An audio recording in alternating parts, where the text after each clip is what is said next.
जयति पराशरसूनुः सत्यवती हृदयनन्दनो व्यासः यस्य आस्य कमलगलितं वाङ्मयममृतं जगत्पिबति भुजगभोगाभमुद्यम्य हृद्यं निजभुजं दक्षिणं लक्षणाढ्यं ललितमुद्रिक्तविज्ञानमुद्रं भज भज अनन्तमित्यालपन्तं भवदवोष्णेन तातप्यमानान् भुवि परं नाथमप्रेक्षमाणान् भुवनमान्येन च अन्येन दोष्णा भवतु भीर्मा इति न सान्त्वयन्तं प्रणतवान् प्राणिनां प्राणभूतं प्रणतिभिः प्रीणये पूर्णबोधं नारायणं सुरगुरुं जगदेकनाथं भक्तप्रियं सकललोकनमस्कृतं च त्रैगुण्यवर्जितमजं विभुमाद्यमीशं वन्दे भवग्नम् अमरासुरसिद्धवन्द्यं नारायणं नमस्कृत्य नरं चैव नरोत्तमं देवीं सरस्वतीं व्यासं ततो जयमुदीरयेत् जन्माद्यस्य यतोऽन्वयाधितरतश्च अर्थेष्वभिज्ञस्वराट्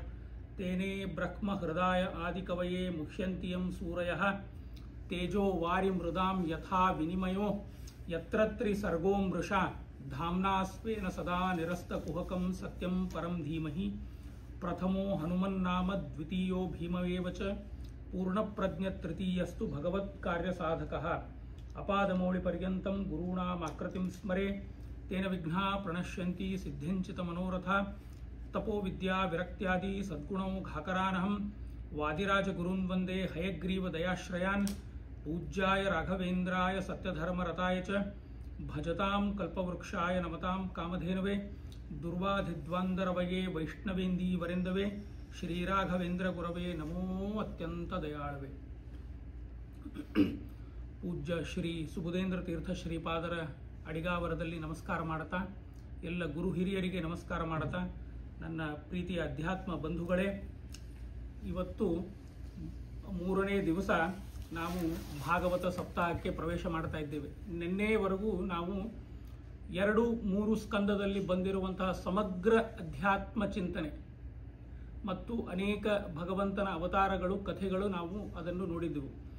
ಇವತ್ತು ನಾವು 4, 5 ಮತ್ತೆ 6ನೇ ಸ್ಕಂದದ ಒಂದು ಕಥೆ, ಪ್ರಾಯಶ್ಚಿತ್ತದ ಕಥೆ ನೋಡಿಕೊಂಡು ನಾವು ಇವತ್ತಿನ 3ನೇ ದಿನ ಮುಗಿಸೋಣ.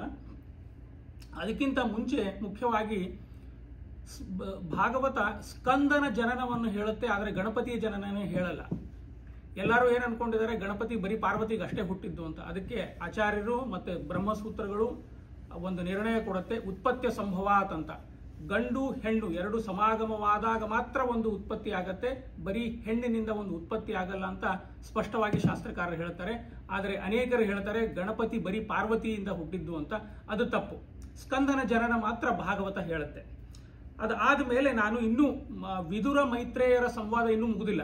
ಯಾಕೆ ಅಂತಂದ್ರೆ ಸಮಗ್ರವಾಗಿ ಅವರು ನಿನ್ನೆ ತನಕ ನಮಗೆ ವಿದುರ ಮೈತ್ರೇಯರ ಸಂವಾದದಲ್ಲಿ ಸರ್ಗ ವಿಸರ್ಗ ದೇವರ ಸೃಷ್ಟಿ ಪಾಲನೆ ಅದನ್ನು ನೋಡಿದ್ವು. ಇವತ್ತು ಮನ್ವಂತರಗಳ ಕಥೆ ಬರುತ್ತೆ. ಇವತ್ತಿನಿಂದ ಇನ್ನ ಮನ್ವಂತರ, ಇನ್ನ ನಾವು ಯಾವ ಮನ್ವಂತರದಲ್ಲಿ ಇದ್ದೀವಿ, ಈಗ 7 ಮನ್ವಂತರ ಆಗಿದೆ. ಇದು ನಮ್ದು 7ನೇ ಮನ್ವಂತರ, ವೈವಸ್ವತ ಮನ್ವಂತರ.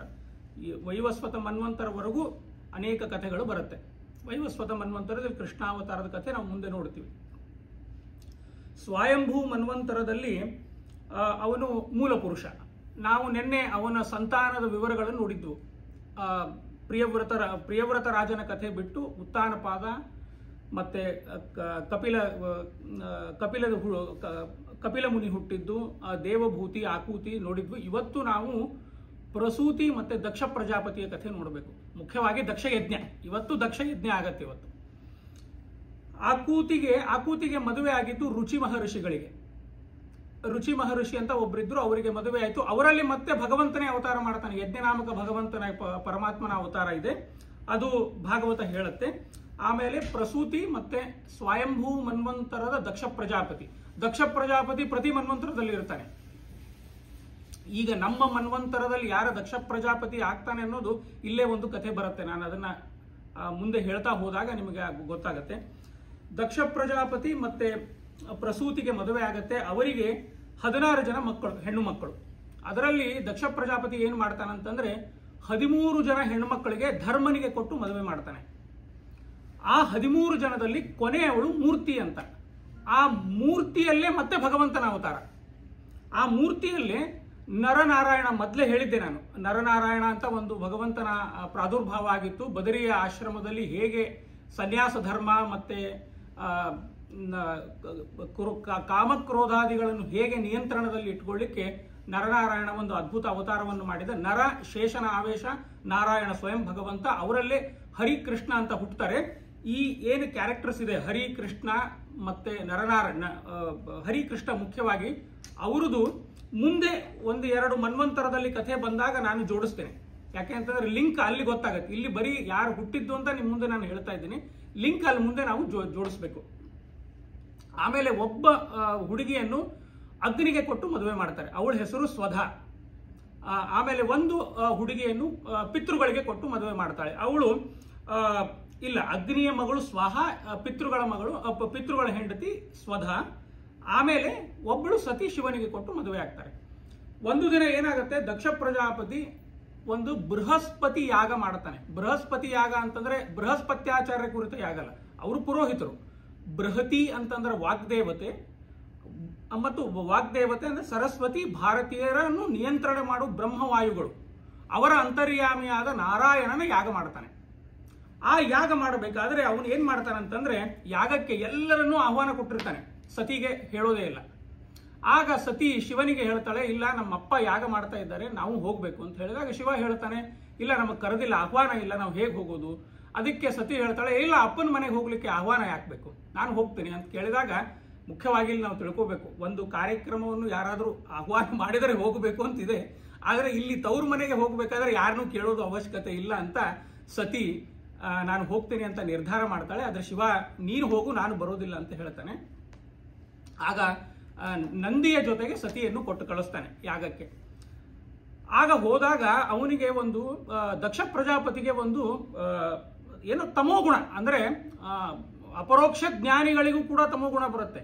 ಅಪರೋಕ್ಷ ಜ್ಞಾನಿಗಳು ಹೇಳಿದ್ದೆಲ್ಲ ಕರೆಕ್ಟ್ ಅಂತಲ್ಲ, ಈಗ ನಮ್ಮ ಪಾಡು ಬಿಟ್ಬಿಡಿ, ಮನುಷ್ಯರ ಪಾಡು. ಅಪರೋಕ್ಷ ಜ್ಞಾನಿಗಳು ಲಕ್ಷ್ಮಿ, ಸರಸ್ವತಿ, ಭಾರತಿ ಮತ್ತೆ ಬ್ರಹ್ಮವಾಯುಗಳು, ಇವರು ಪರಶುಕ್ಲತ್ರಯರು. ಇವರು ಬಿಟ್ಟು ಕೆಳಗಡೆ ಎಲ್ಲ ದೇವತೆಗಳಿಗೂ ಕೂಡ ಅಪರೋಕ್ಷ ಜ್ಞಾನವಿದ್ದರೂ ಕೂಡ ದೊಡ್ಡ ದೊಡ್ಡ ದೇವತೆಗೂ ಕೂಡ ಅಜ್ಞಾನ ಬರುತ್ತೆ. ಈ ಸಂದರ್ಭದಲ್ಲಿ ದಕ್ಷ ಏನ್ ಮಾಡ್ತಾನೆ, ಎಲ್ಲ ಪೂಜೆಯಲ್ಲಿ ಶಿವನ ಪೂಜೆ ಮಾಡುವುದಿಲ್ಲ, ಶಿವನಿಗೆ ಯಾವುದು ಆಹುತಿನೂ ಇಲ್ಲ, ಏನೂ ಇಲ್ಲ. ಅದು ಮಾಡಿದಾಗ ಸ್ವಲ್ಪ ಸತಿಗೆ ಬೇಜಾರಾಗತ್ತೆ. ಈಗ ಹೆಂಡತಿ ಗಂಡನಿಗೆ ಬೈಬೋದು, ಆದರೆ ಹೆಂಡತಿ ಮುಂದೆ ಗಂಡನಿಗೆ ಬೇರೆ ಯಾರಾದರೂ ಬೈದರೆ ತುಂಬಾ ಸಿಟ್ಟು ಬಂದ್ಬಿಡುತ್ತೆ, ಎಷ್ಟೇ ಜಗಳಾಡ್ಲಿ ಅವರು. ಆ ಒಂದು ಇದರಲ್ಲಿ ಸತಿಗೆ ತುಂಬಾ ಬೇಜಾರಾಗುತ್ತೆ. ಸತಿ ತುಂಬಾ ಬೇಜಾರಾದಾಗ ಅವಳು ಏನ್ ಮಾಡ್ತಾಳೆ, ಯೋಗಾಗ್ನಿಯಿಂದ ತನ್ನನ್ನು ತಾನು ಸಮರ್ಪಣೆ ಮಾಡ್ಕೊಂಡು ಬಿಡ್ತಾಳೆ. ಆಗ ಅಲ್ಲಿ ಕೂತಿರುವಂತಹ ನಂದಿ ಒಂದು ಶಾಪ ಕೊಟ್ಬಿಡ್ತಾನೆ. ಸ್ವಲ್ಪ ಕಾಂಟ್ರವರ್ಷಿಯಲ್ ಶಾಪ ಅದು, ಸ್ವಲ್ಪ ಅದಕ್ಕೆ ತುಂಬಾ ನಿಗೂಢ ಅರ್ಥಗಳಿದೆ. ನಾನು ತುಂಬಾ ಎಕ್ಸ್ಪ್ಲೇನ್ ಮಾಡ್ಲಿಕ್ಕೆ ಹೋಗಲ್ಲ, ಸಂಕ್ಷಿಪ್ತದಲ್ಲಿ ಹೇಳ್ತೀನಿ. ಗಿರೇ ಸುತಾಯ ಪುಷ್ಪಿಣ್ಯ ಮಧುಗಂಧೇನ ಭೂರಿಣಃ ಮಥಿತಾ ಚೋನ್ಮಥಿತಾಯ ಸಂಹೃತ್ಯಂ ಹರಿದ್ವಿಷಃ ಅಂತ ಅವನು ನಂದಿ ಶಾಪ ಕೊಟ್ಬಿಡ್ತಾನೆ. ಅಂದ್ರೆ ಇಲ್ಲಿ ಗಿರೇ ಸುತಾಹ ಪುಷ್ಪಿಣ್ಯ ಅಂತಂದ್ರೆ ಗಿರಿಜೆ ಇನ್ನೂ ಹುಟ್ಟಲೇ ಇಲ್ಲ, ಪಾರ್ವತಿನೇ ಹುಟ್ಟಲಿಲ್ಲ. ಗಿರಿ ಅಂತಂದ್ರೆ ನಮ್ಮ ವೇದದಲ್ಲಿ ವಾಯುದೇವರಿಗೂ ಗಿರಿ ಅಂತಾರೆ. ಅಂತಂದ್ರೆ ಮುಖ್ಯವಾಗಿ ಏನಂತಂದ್ರೆ ವೇದದ ವಾಣಿ, ವೇದದಲ್ಲಿ ಏನು ಬಂದಿದೆ ಅದು ಮಾತ್ರ, ಅದು ಹಣ್ಣಿನಿಗೋಸ್ಕರ ನಾವು ವೇಟೆ ಮಾಡಲ್ಲ, ಆ ಪುಷ್ಪವನ್ನೇ ತೆಗೆದುಕೊಂಡು ವಾಸನೆ ನೋಡಿ ನಮ್ಮ ಐಹಿಕ ಕರ್ಮ ಕಾಮ ಭೋಗದಲ್ಲಿ ನಾವು ನಿರತರಾಗಿರ್ತೀವಿ. ಅಂತಹ ಒಂದು ಶಾಪ ಕೊಟ್ಟ. ಅದು ಯಾರಿಗೆ ಅಂತಂದ್ರೆ ಶಿವದ್ವೇಷಿಗಳಿಗೆ. ಯಾರು ಶಿವನ ದ್ವೇಷ ಮಾಡ್ತಾರೆ ಅವರಿಗೆ ನಂದಿ ಈ ಶಾಪ ಕೊಡ್ತಾನೆ.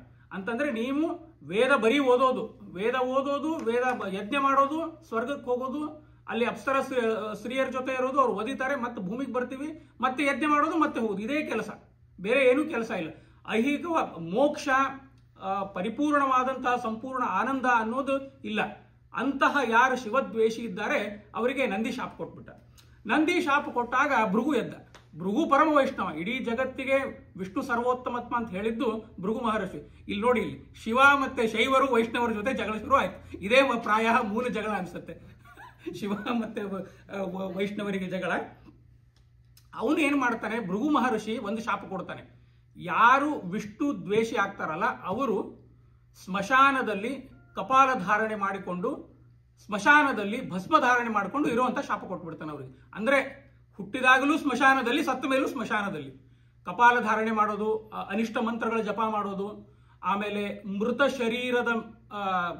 ಶರೀರದ ಬುರುಡೆಯಲ್ಲಿ ಕಪಾಲವನ್ನು ಧರಿಸಿ ಅದನ್ನು ಪಾನ ಮಾಡೋದು, ಮದ್ಯವನ್ನು ಹಾಕಿ ಪಾನ ಮಾಡೋದು, ಆಮೇಲೆ ಅನೇಕ ಅನಿಷ್ಟ ಮಂತ್ರಗಳಿದೆ. ಆಮೇಲೆ ಹೆಣ್ಣು ಮೃತ ಶರೀರದ ಜೊತೆ ಆನಂದ ಪಡೋದು, ಅದು ಕೂಡ ಮಾಡ್ತಾರೆ.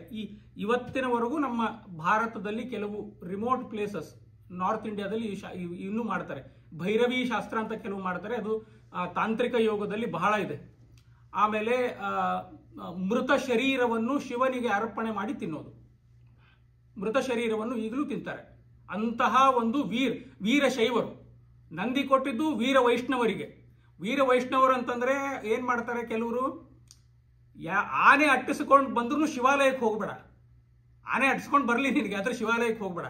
ಶಿವ ಅಂತಂದ್ರೆ ನಿನಗೆ ನರಕ ಅಂತ ಹೇಳುವಂತ ವೀರ ವೈಷ್ಣವರಿದ್ದಾರೆ. ಹಾಗೆ ವೀರಶೈವರು, ಅವರು ಹರಿವಾಣ ಕೂಡ ಅನ್ನಲ್ಲ, ಹರಿವಾಣ ಅಂದ್ರೆ ನರಕ ಅಂತ ಅನ್ಕೊಂಡು ಅಂತಹ ವೀರಶೈವರು. ಅನೇಕ ಕೆಲವು ಶೈವಿಕ ಸಂಪ್ರದಾಯಗಳು ಅನೇಕ ಇದೆ. ಕೆಲವು ಪಾರ್ವತಿ ಶಿವ ಅವರ ಇಬ್ಬರೂ ಸೇರಿ ಆನಂದ ಪಡೋದೇ ಒಂದು ಧರ್ಮ ಅಂತ ಇದ್ರು ಹಿಂದಿನ ಕಾಲದಲ್ಲಿ. ಅವರು ವೀರಶೈವ ರಸಿಕರು ಅಂತಿದ್ರು ಅವರಿಗೆ. ಈಗ ಅದು ಯಾವುದೂ ಇಲ್ಲ. ಕಾಪಾಲಿಕರಂತೂ ಇನ್ನೂ ಇದ್ದಾರೆ ಕೆಲವೊಂದು ಭಾಗದಲ್ಲಿ, ಉತ್ತರ ಭಾರತದ ಭಾಗದಲ್ಲಿ. ಆದರೆ ನಮ್ಮ ದಕ್ಷಿಣ ಭಾರತದಲ್ಲಿ ಪುಣ್ಯಕ್ಕೆ ಈ ತರ ಯಾವುದೂ ಒಂದು ಕೂಡ ಆಚರಣೆ ಮಾಡುವ ಸಂಪ್ರದಾಯ ಉಳಿದಿಲ್ಲ. ಇಬ್ರು ಶಾಪ ಕೊಡ್ತಾರೆ. ಶಾಪ ಕೊಟ್ಟಾಗ ಶಿವ ತನ್ನ ಜಟೆಯಿಂದ ಒಂದು ವೀರಭದ್ರನನ್ನು ಸೃಷ್ಟಿ ಮಾಡಿ ದಕ್ಷ ಯಾಗಶಾಲೆಗೆ ಕಳಿಸ್ತಾನೆ. ವೀರಭದ್ರ ಮತ್ತೆ ಶಿವಗಣಗಳು ಬಂದು ಆ ಯಜ್ಞಶಾಲೆಯನ್ನು ಸ್ಮಶಾನ ಮಾಡಿಬಿಡ್ತಾರೆ. ಯಾರು ಸಿಕ್ಕವರು ಹೊಡಿತಾರೆ, ಕೆಲವರಿಗೆ ಕೈ ಮುರಿತಾರೆ, ಕಾಲು ಮುರಿತಾರೆ. ದಕ್ಷನ ಶಿರಚ್ಛೇದ ಮಾಡಿಬಿಡ್ತಾರೆ. ದಕ್ಷನ ಶಿರಚ್ಛೇದ ಮಾಡಿದಾಗ ನೋಡಿ, ಈ ಯಜ್ಞಕ್ಕೆ ನಾರಾಯಣ ಬಂದಿರಲಿಲ್ಲ. ಯಾಕೆ ಅಂತಂದ್ರೆ ಶಿವನಿಗೆ ಅಪಮಾನ ಆದರೆ ನಾರಾಯಣ ಸಹಿಸಲ್ಲ. ಯಾಕೆ ಅಂತಂದ್ರೆ ಅದು ಶಿವ ಬಹಳ, ಅದಕ್ಕೆ ಹೇಳ್ತಾರೆ ವೈಷ್ಣವಾನಾಂ ಮಹಾಶಂಭು ಅಂತ. ವೈಷ್ಣವರಲ್ಲೇ ಅತಿ ದೊಡ್ಡವನಾದವನು ಶಂಭು. ಶಿವನಿಗೆ ಏನಾದರೂ ಆಯ್ತು ಅಂತಂದ್ರೆ ನಾರಾಯಣನಿಗೆ ಸಹಿಸಲಿಲ್ಲ. ಯಾಕಂದ್ರೆ ಒಂದೇ ತತ್ವ ಅದು. ಶಿವ ಅನ್ನೋದು ಒಂದು ಸಂಹಾರ ತತ್ವ. ನಾನು ಅದನ್ನು ಬಳಸ್ತೇನೆ ಸಂಹಾರ ಮಾಡಲಿಕ್ಕೆ. ಹಾಗಾಗಿ ನಾರಾಯಣ ಬರಲಿಲ್ಲ. ಎಲ್ಲರೂ ಹೇಳ್ತಾರೆ, ಹೋಗಿ ಚತುರ್ಮುಖನ ಹತ್ರ ಹೋಗ್ತಾರೆ. ಚತುರ್ಮುಖನ ಹತ್ರ ಹೋಗಿ ಚತುರ್ಮುಖನಿಗೆ ಹೇಳ್ತಾರೆ, ಇಲ್ಲ ಈ ತರ ಶಿವಗಣಗಳು ಮತ್ತೆ ವೀರಭದ್ರ ಧ್ವಂಸ ಮಾಡಿದ್ದಾನೆ ಯಜ್ಞ, ಶಿವನಿಗೆ ಶಾಂತ ಆಗಲಿಕ್ಕೆ ಹೇಳಿ ಅಂತ. ಆಗ ಚತುರ್ಮುಖ ಬಂದು ಶಿವನಿಗೆ ಶಾಂತನಾಗಿ ಮಾಡ್ತಾನೆ. ಶಿವನ ಅಂತರ್ಯಾಮಿ ಆದ ನರಸಿಂಹನನ್ನು ನಮಸ್ಕಾರ ಮಾಡಿ ಸಶಾಂತಿ ಮದಿಗಚ್ಚತಿ ಅಂತ ಭಾಗವತ ಹೇಳುತ್ತೆ. ಪೂರ್ಣ ಪ್ರಮಾಣವಾಗಿ ಶಿವ ಶಾಂತ ಆದಾಗ ಆಗ ನೋಡಿ ಯಜ್ಞಕ್ಕೆ ನಾರಾಯಣನು ಬಂದಿರಲಿಲ್ಲ. ಆಗ ಏನ್ ಮಾಡ್ತಾರಂತಂದ್ರೆ ನಾರಾಯಣ ಬಂದು ಯಜ್ಞಶಾಲೆಯಲ್ಲಿ ಬಂದು ಶಿವನಿಗೆ ಹೇಳ್ತಾನೆ, ದಕ್ಷನಿಗೆ ಜೀವದಾನ ಕೊಡುವಂತ. ಯಾಕೆ ಅಂತಂದ್ರೆ ದಕ್ಷನಿಗಿಂತ ಎತ್ತರದಲ್ಲಿ ಶಿವ ಇದ್ದಾನೆ. ಶಿವ ಅವನ ಅಳಿಯ ಇರಬಹುದು, ದಕ್ಷನ ಅಳಿಯ ಇರಬಹುದು, ಆದರೆ ತಾರತಮ್ಯದಲ್ಲಿ ತುಂಬಾ ಎತ್ತರದಲ್ಲಿದ್ದಾನೆ ಶಿವ. ಯಾಕೆ ಅಂತಂದ್ರೆ ಶಿವ ಮನೋಭಿಮಾನಿ. ಶಿವ ನಮ್ಮ ಮನಸ್ಸಿಗೆ ಪ್ರೇರಣೆ ಮಾಡಲಿಲ್ಲ ಅಂದ್ರೆ ನಾವು ವಿಷ್ಣು ಪಾರಮ್ಯವನ್ನು ಮಾಡಲಿಕ್ಕೆ ಆಗಲ್ಲ. ಮನೋಭಿಮಾನಿ ಶಿವ. ಭಗವಂತನ ಮಹಾವಿಷ್ಣುವಿನ ಒಂದು ಬಹಳ ಪ್ರಿಯವಾದಂತಹ ತತ್ವ ಅದು. ಅದಕ್ಕೆ ಭಗವಂತ ಬಂದು ಇದನ್ನ ಯಜ್ಞ ಯಾಗವನ್ನು ಮತ್ತೆ ಮಾಡಲಿಕ್ಕೆ ಇದನ್ನ ಮಾಡ್ತಾನೆ. ಭಗವಂತ ಆಹುತಿ ತಗೋತಾನೆ. ಇಲ್ಲಿ ಒಂದು ನಾವು ತಿಳ್ಕೋಬೇಕು, ಆಚಾರ್ಯ ಮಧ್ವರು ಬ್ರಹ್ಮಸೂತ್ರ ಭಾಷ್ಯದಲ್ಲಿ ಒಂದು ಮಾತು ಹೇಳ್ತಾರೆ, ಸರ್ವದೇಶೇಶು ಕಾಲೇಶು ಸಏಕಃ ಪರಮೇಶ್ವರಃ ತದ್ಭಕ್ತಿ ತಾರತಮ್ಯೇನ ತಾರತಮ್ಯಂ ಪೂಜಿತಂ ಅಂತ. ಅಂದ್ರೆ ಯಾವ ದೇಶ ಯಾವ ಕಾಲ ಎಲ್ಲೇ ಇರಲಿ, ಪರಮೇಶ್ವರ ದೇವ ಒಬ್ಬನೇ, ಅವನನ್ನು ತಾರತಮ್ಯದಿಂದ ನಾವು ಪೂಜೆ ಮಾಡಬೇಕು ಅಂತ ಆಚಾರ್ಯರು ಹೇಳ್ತಾರೆ. ಅದೇ ಇಲ್ಲಿದೆ. ನಾವು ಶಿವಸ್ತುತಿ ಹೇಳಬೇಕಾದ್ರೂ ಅದನ್ನೇ ಹೇಳ್ತೀವಿ. ಅಂತಂದ್ರೆ ಶಿವ ಎಷ್ಟು ಭಗವಂತನಿಗೆ ಪ್ರಿಯವಾದದ್ದು ಅಂತಂದ್ರೆ, ತವ ಪ್ರಿಯತಮಾದತಿ ಪ್ರಿಯತಮಂ ಸದೈವಾಂತರಂ ಪಯಸ್ಯುಪಹಿತಂ ಕೃತಂ ಸ್ವಯಮಿವ ಶ್ರೇಯೋ ವಲ್ಲಭ ವಿವಿಧ್ಯ ಲಘುಬುದ್ಧಯ ಸ್ವಪರ ಪಕ್ಷ ಲಕ್ಷಾಯಿತಂ ಪಠಂತಿಹೇ ಶುಠಂತಿಯೇ ಸಚ ಶುಚ ಶುಷಾಶುಂಠಿತ ಅಂತ ಶಿವಸ್ತುತಿಯಲ್ಲಿ ಹೇಳ್ತೀವಿ. ನಮಃ ಶಿವ ಶಿವ ಶಿವ ಶಿವ ಶಿವ ಶಿವಾರ್ಥ ಗ್ರಂಥ ಶಿವಂ ಅಂತ. ಹೀಗೆ ದಕ್ಷ ಯಜ್ಞ ಮುಗಿತು. ದಕ್ಷನಿಗೆ ಮತ್ತೆ ಒಂದು ಶಿವ ಜೀವದಾನ ಮಾಡಿದ. ದಕ್ಷ ಯಜ್ಞ ಮುಗಿದ ಮೇಲೆ ನಾವು ಈಗ ವಿದುರ ಮೈತ್ರೇಯರ ಸಂವಾದದಲ್ಲಿ ಒಂದು ಪ್ರಾಚೀನ ಬರಿಹಿಯ ಕಥೆಯನ್ನು ಕೇಳಿ ಇಲ್ಲಿಗೆ ಇದು ಮುಗಿದು ಹೋಗುತ್ತೆ. ಪ್ರಾಚೀನ ಬರ್ಹಿ, ಅವನಿಗೆ ಹೆಸರು ಹವಿಷ್ಮಾನ್ ಅಂತ ಅವನ ಹೆಸರು. ನಾನು ನಿನ್ನೆ ಒಂದು ಇಂಟ್ರೊಡಕ್ಷನ್ ಕೊಟ್ಟಿದ್ದೆ ಪ್ರಾಚೀನ ಬರ್ಹಿ ಏನ್ ಮಾಡ್ತಿದ್ದ ಅಂತ. ಪ್ರಾಚೀನ ಬರಿಹಿಯ ಕೆಲಸ ಏನಂತಂದ್ರೆ ಎಲ್ಲೆಲ್ಲಿ ಜಾಗ ಸಿಗತ್ತೆ ಯಜ್ಞ ಮಾಡೋದು. ಅವನು ಬೆಳಗ್ಗೆ ಎದ್ದಿದ ತಕ್ಷಣ ರಾಜ ಅವನು ಕ್ಯಾಬಿನೆಟ್ ಸೆಕ್ರೆಟರಿ ಕರೆಯೋದು, ಜಾಗ ಎಲ್ಲಿದೆ ಅಲ್ಲಿ ಯಜ್ಞ ಮಾಡೋದು, ಬೇರೆ ಏನೂ ಇಲ್ವೇ ಇಲ್ಲ ಅವನ ಕೆಲಸ. ಅವನು ಯಜ್ಞ ಮಾಡ್ತಾ ಇದ್ದ ಕ್ಷತ್ರಿಯ, ಆದ್ದರಿಂದ ಪ್ರಾಣಿ ಬಲಿ ಕೊಡ್ತಿದ್ದ. ಕ್ಷತ್ರಿಯ ಅವನು ಯಜ್ಞ ಮಾಡೋದು, ಪ್ರಾಣಿ ಬಲಿ ಕೊಡೋದು, ಅಷ್ಟೇ ಕೆಲಸ ಅವನು. ಒಂದು ದಿನ ಮಾಡಬೇಕಾದ್ರೆ ಸ್ವಲ್ಪ ಅಧ್ಯಾತ್ಮದ ಅಮಲ ತಲೆಗೆ ಏರ್ಬಿಡ್ತು ಅವನಿಗೆ. ನನ್ನಂತ ದೊಡ್ಡವರು ಯಾರು, ಇಷ್ಟ ಯಜ್ಞ ಮಾಡಿದವನು ಯಾರು, ನಾನು ಪ್ರಾಯಃ ಶತಕೃತು ಆಗ್ಬೋದು. ಯಾಕಂದ್ರೆ ಶತಕೃತು ಯಾರಿಗಂತಾರಂದ್ರೆ 100 ಅಶ್ವಮೇಧ ಯಜ್ಞ ಮಾಡಿದವನು ಶತಕೃತು. ನಾನು ಹಾಗೆ ಆಗ್ಬಹುದು ಅಂತ ಅವನಿಗೊಂಚೂರು ಅಮಲು ತಲೆಗೇರಿತು, ಅಧ್ಯಾತ್ಮದ ಅಮಲು ಬಹಳ ಡೇಂಜರ್ ಅದು. ತಲೆಗೇರಿತು ಅಂತಂದ್ರೆ ಅದರಷ್ಟು ಡೇಂಜರ್ ಯಾವುದೂ ಇಲ್ಲ ಅಧ್ಯಾತ್ಮದ ಅಮಲದಷ್ಟು. ತಲೆಗೇರಿದಾಗ ನಾರದರು ಬರ್ತಾರೆ. ನಾರದರು ಬಂದಿದ ತಕ್ಷಣ ಕೇಳ್ತಾನೆ, ನನ್ನಷ್ಟು ಯಜ್ಞ ಯಾಗಾದಿಗಳನ್ನು ಯಾರಾದರೂ ಮಾಡಿದ್ದಾರ ನಾರದರು ಅಂತ ಕೇಳಿದಾಗ, ಆಗ ನಾರದರು ಹೇಳಿದರು, ಆಯ್ತು ಇವನು ಸ್ವಲ್ಪ ಇಳಿಸ್ಬೇಕು ಇದು ಅಂತ ಹೇಳಿ ನಾರದರು ಮೇಲ್ಗಡೆ ನೋಡ್ಲಿಕ್ಕೆ ಪ್ರಾರಂಭ ಮಾಡಿದ್ರು. ಆಗ ಕೇಳ್ತಾನೆ ಅವನು, ಮೇಲೆ ಯಾಕೆ ನೋಡ್ತಿದ್ದೀರ ಅಂತ ಕೇಳಿ, ಇಲ್ಲ ನೀನು ಎಷ್ಟು ಪಕ್ಷಿಗಳು ಆ ಪ್ರಾಣಿಗಳನ್ನು ಯಜ್ಞಕ್ಕೆ ನೀನು ಏನು ದೇವರಿಗೆ ಸಮರ್ಪಣೆ ಮಾಡಿದ್ದೋ ಎಲ್ಲ ಮೇಲೆ ನಿಂತಿದೆ, ಆಹುತಿ ಕೊಟ್ಟಿದ್ದವು. ಒಂದು ದಿನ ನೀನು ಪ್ರಾಣಿ ಆಗಬೇಕು, ಅವ್ರು ನಿನ್ನನ್ನು ಬಲಿ ಕೊಡಬೇಕು. ಹಾಗಿರ್ಬೇಕಾದ್ರೆ ಅವನು ಸ್ವಲ್ಪ ಅಮಲು ಕೆಳಗಿಳಿತು. ಆಗ ಕೇಳಿದಾಗ, ಇಲ್ಲ ತಪ್ಪಾಯ್ತು ನಂದು ಅಂತ ನಾರದರಿಗೆ ಹೇಳ್ತಾನೆ. ತಪ್ಪಂತಲ್ಲ, ನೀನು ಒಂದು ಕತೆ ಹೇಳ್ತೀನಿ ನಿನಗೆ ಕೇಳು ಅಂತ. ಆಗ ಪುರಂಜನ ಉಪಾಖ್ಯಾನ ಅಂತ ಹೇಳ್ತಾನೆ. ಪುರಂಜನ ಉಪಾಖ್ಯಾನ ಎಲ್ಲಿ ನಡೆದಿದೆ ಏನು ಅಂತ ನಾನು ಮುಂದೆ ಹೇಳ್ತೀನಿ. ಮೊದಲು ಕತೆ ಹೇಳ್ಬಿಡ್ತೀನಿ, ಆಮೇಲೆ ಇದನ್ನು ಎಕ್ಸ್ಪ್ಲೇನ್ ಮಾಡ್ತೀನಿ. ಪುರಂಜನೋ ನಾಮ ಆಸೀತ್ ರಾಜನ್ ಅಂತ ಒಂದು ಹೇಳಿದ್ರು ನಾರದರು. ಪುರಂಜನ ಅಂತ ಒಬ್ಬ ರಾಜ ಇದ್ದ. ಅವನಿಗೆ ಒಬ್ಬ ಅಜ್ಞಾತ ಸಖ ಇದ್ದ. ಯಾರು ಸಖನ ಹೆಸರು ಗೊತ್ತಿಲ್ಲ, ಪುರಂಜನ ಎಲ್ಲಿದೆ ಅದು ಗೊತ್ತಿಲ್ಲ. ಒಬ್ಬ ರಾಜ ಇದ್ದ, ಅವನಿಗೆ ಒಬ್ಬ ಸಖ ಇದ್ದ. ಒಂದು ದಿನ ಏನು ಮಾಡ್ತಾನೆ, ಹಿಂಗೆ ಹೋಗ್ತಾ ಇರಬೇಕಾದ್ರೆ ಅಲ್ಲಿ 9 ಬಾಗಿಲಿನ ಕೋಟೆ ಸಿಗತ್ತೆ. ಅಂದ್ರೆ ಒಂದು ರಾಜ್ಯ ಸಿಗತ್ತೆ, ಆ ರಾಜ್ಯಕ್ಕೆ 9 ಬಾಗಿಲು. ಇವನು ಒಂದೊಂದೇ ಬಾಗಿಲು ತೆಗೆದು ಒಳಗೆ ಹೋಗ್ತಾನೆ. ಒಳಗೆ ಹೋದ್ಮೇಲೆ ಅಲ್ಲಿ ಊರಲ್ಲಿ ಯಾರೂ ಇಲ್ಲ. ಅಲ್ಲಿ ಒಬ್ಳು ಹುಡುಗಿ ಸಿಗ್ತಾಳೆ, ಇವಳಿಗೆ ಚಂದವಾದ ಹುಡುಗಿ ಸಿಗ್ತಾಳೆ. ಅವಳಿಗೆ ಒಂದು ಬಾಡಿ ಗಾರ್ಡ್ಸ್ ಇರ್ತಾರೆ ಅವಳಿಗೆ. ಇವನು ಹೋಗಿ ಅವಳಿಗೆ ಕೇಳ್ತಾನೆ, ಯಾರು ನೀನು, ನಿನ್ನ ಹೆಸರೇನು? ನನಗೆ ಗೊತ್ತಿಲ್ಲ ಅಂತ ಹೇಳ್ತಾಳೆ. ನನ್ನ ಹೆಸರೇ ಗೊತ್ತಿಲ್ಲ ಅಂತ ಹೇಳ್ತಾಳೆ ಹುಡುಗಿ. ಆಮೇಲೆ ನಿನ್ನ ತಂದೆ ತಾಯಿ ಯಾರು ಅಂತ ಕೇಳಿದ್ರೆ ಅದು ಗೊತ್ತಿಲ್ಲ ಅಂತ ಹೇಳ್ತಾಳೆ. ಇದು ಒಳ್ಳೆ ಕತೆ ಆಯ್ತಲ್ಲ ಅಂತ ಹೇಳಿ, ಮತ್ತೆ ನೀನು ಯಾರು ಅಂತ ಕೇಳಿದಾಗ ನನಗೆ ಗೊತ್ತಿಲ್ಲ. ಆಯ್ತು ಮದುವೆ ಆಗ್ತೀನಿ ಅಂತ ಕೇಳ್ತಾನೆ ಅವಳಿಗೆ ಅವನು ಪುರಂಜನ. ಆಯ್ತು ಮದುವೆ ಆಗ್ತೀನಿ ಅಂತ ಹೇಳ್ತಾಳೆ. ಮದುವೆ ಆಗ್ತಾರೆ. ಅಲ್ಲೇ ಇದ್ದು ಸಂಸಾರ ಶುರು ಮಾಡಿಬಿಡ್ತಾನೆ ಅವನು. ಸಂಸಾರ ಶುರು ಮಾಡ್ತಾನೆ. ಪಂಚಾಲ ದೇಶಕ್ಕೆ ಬೇಟೆ ಆಡ್ಲಿಕ್ಕೆ ಹೋಗ್ತಾನೆ.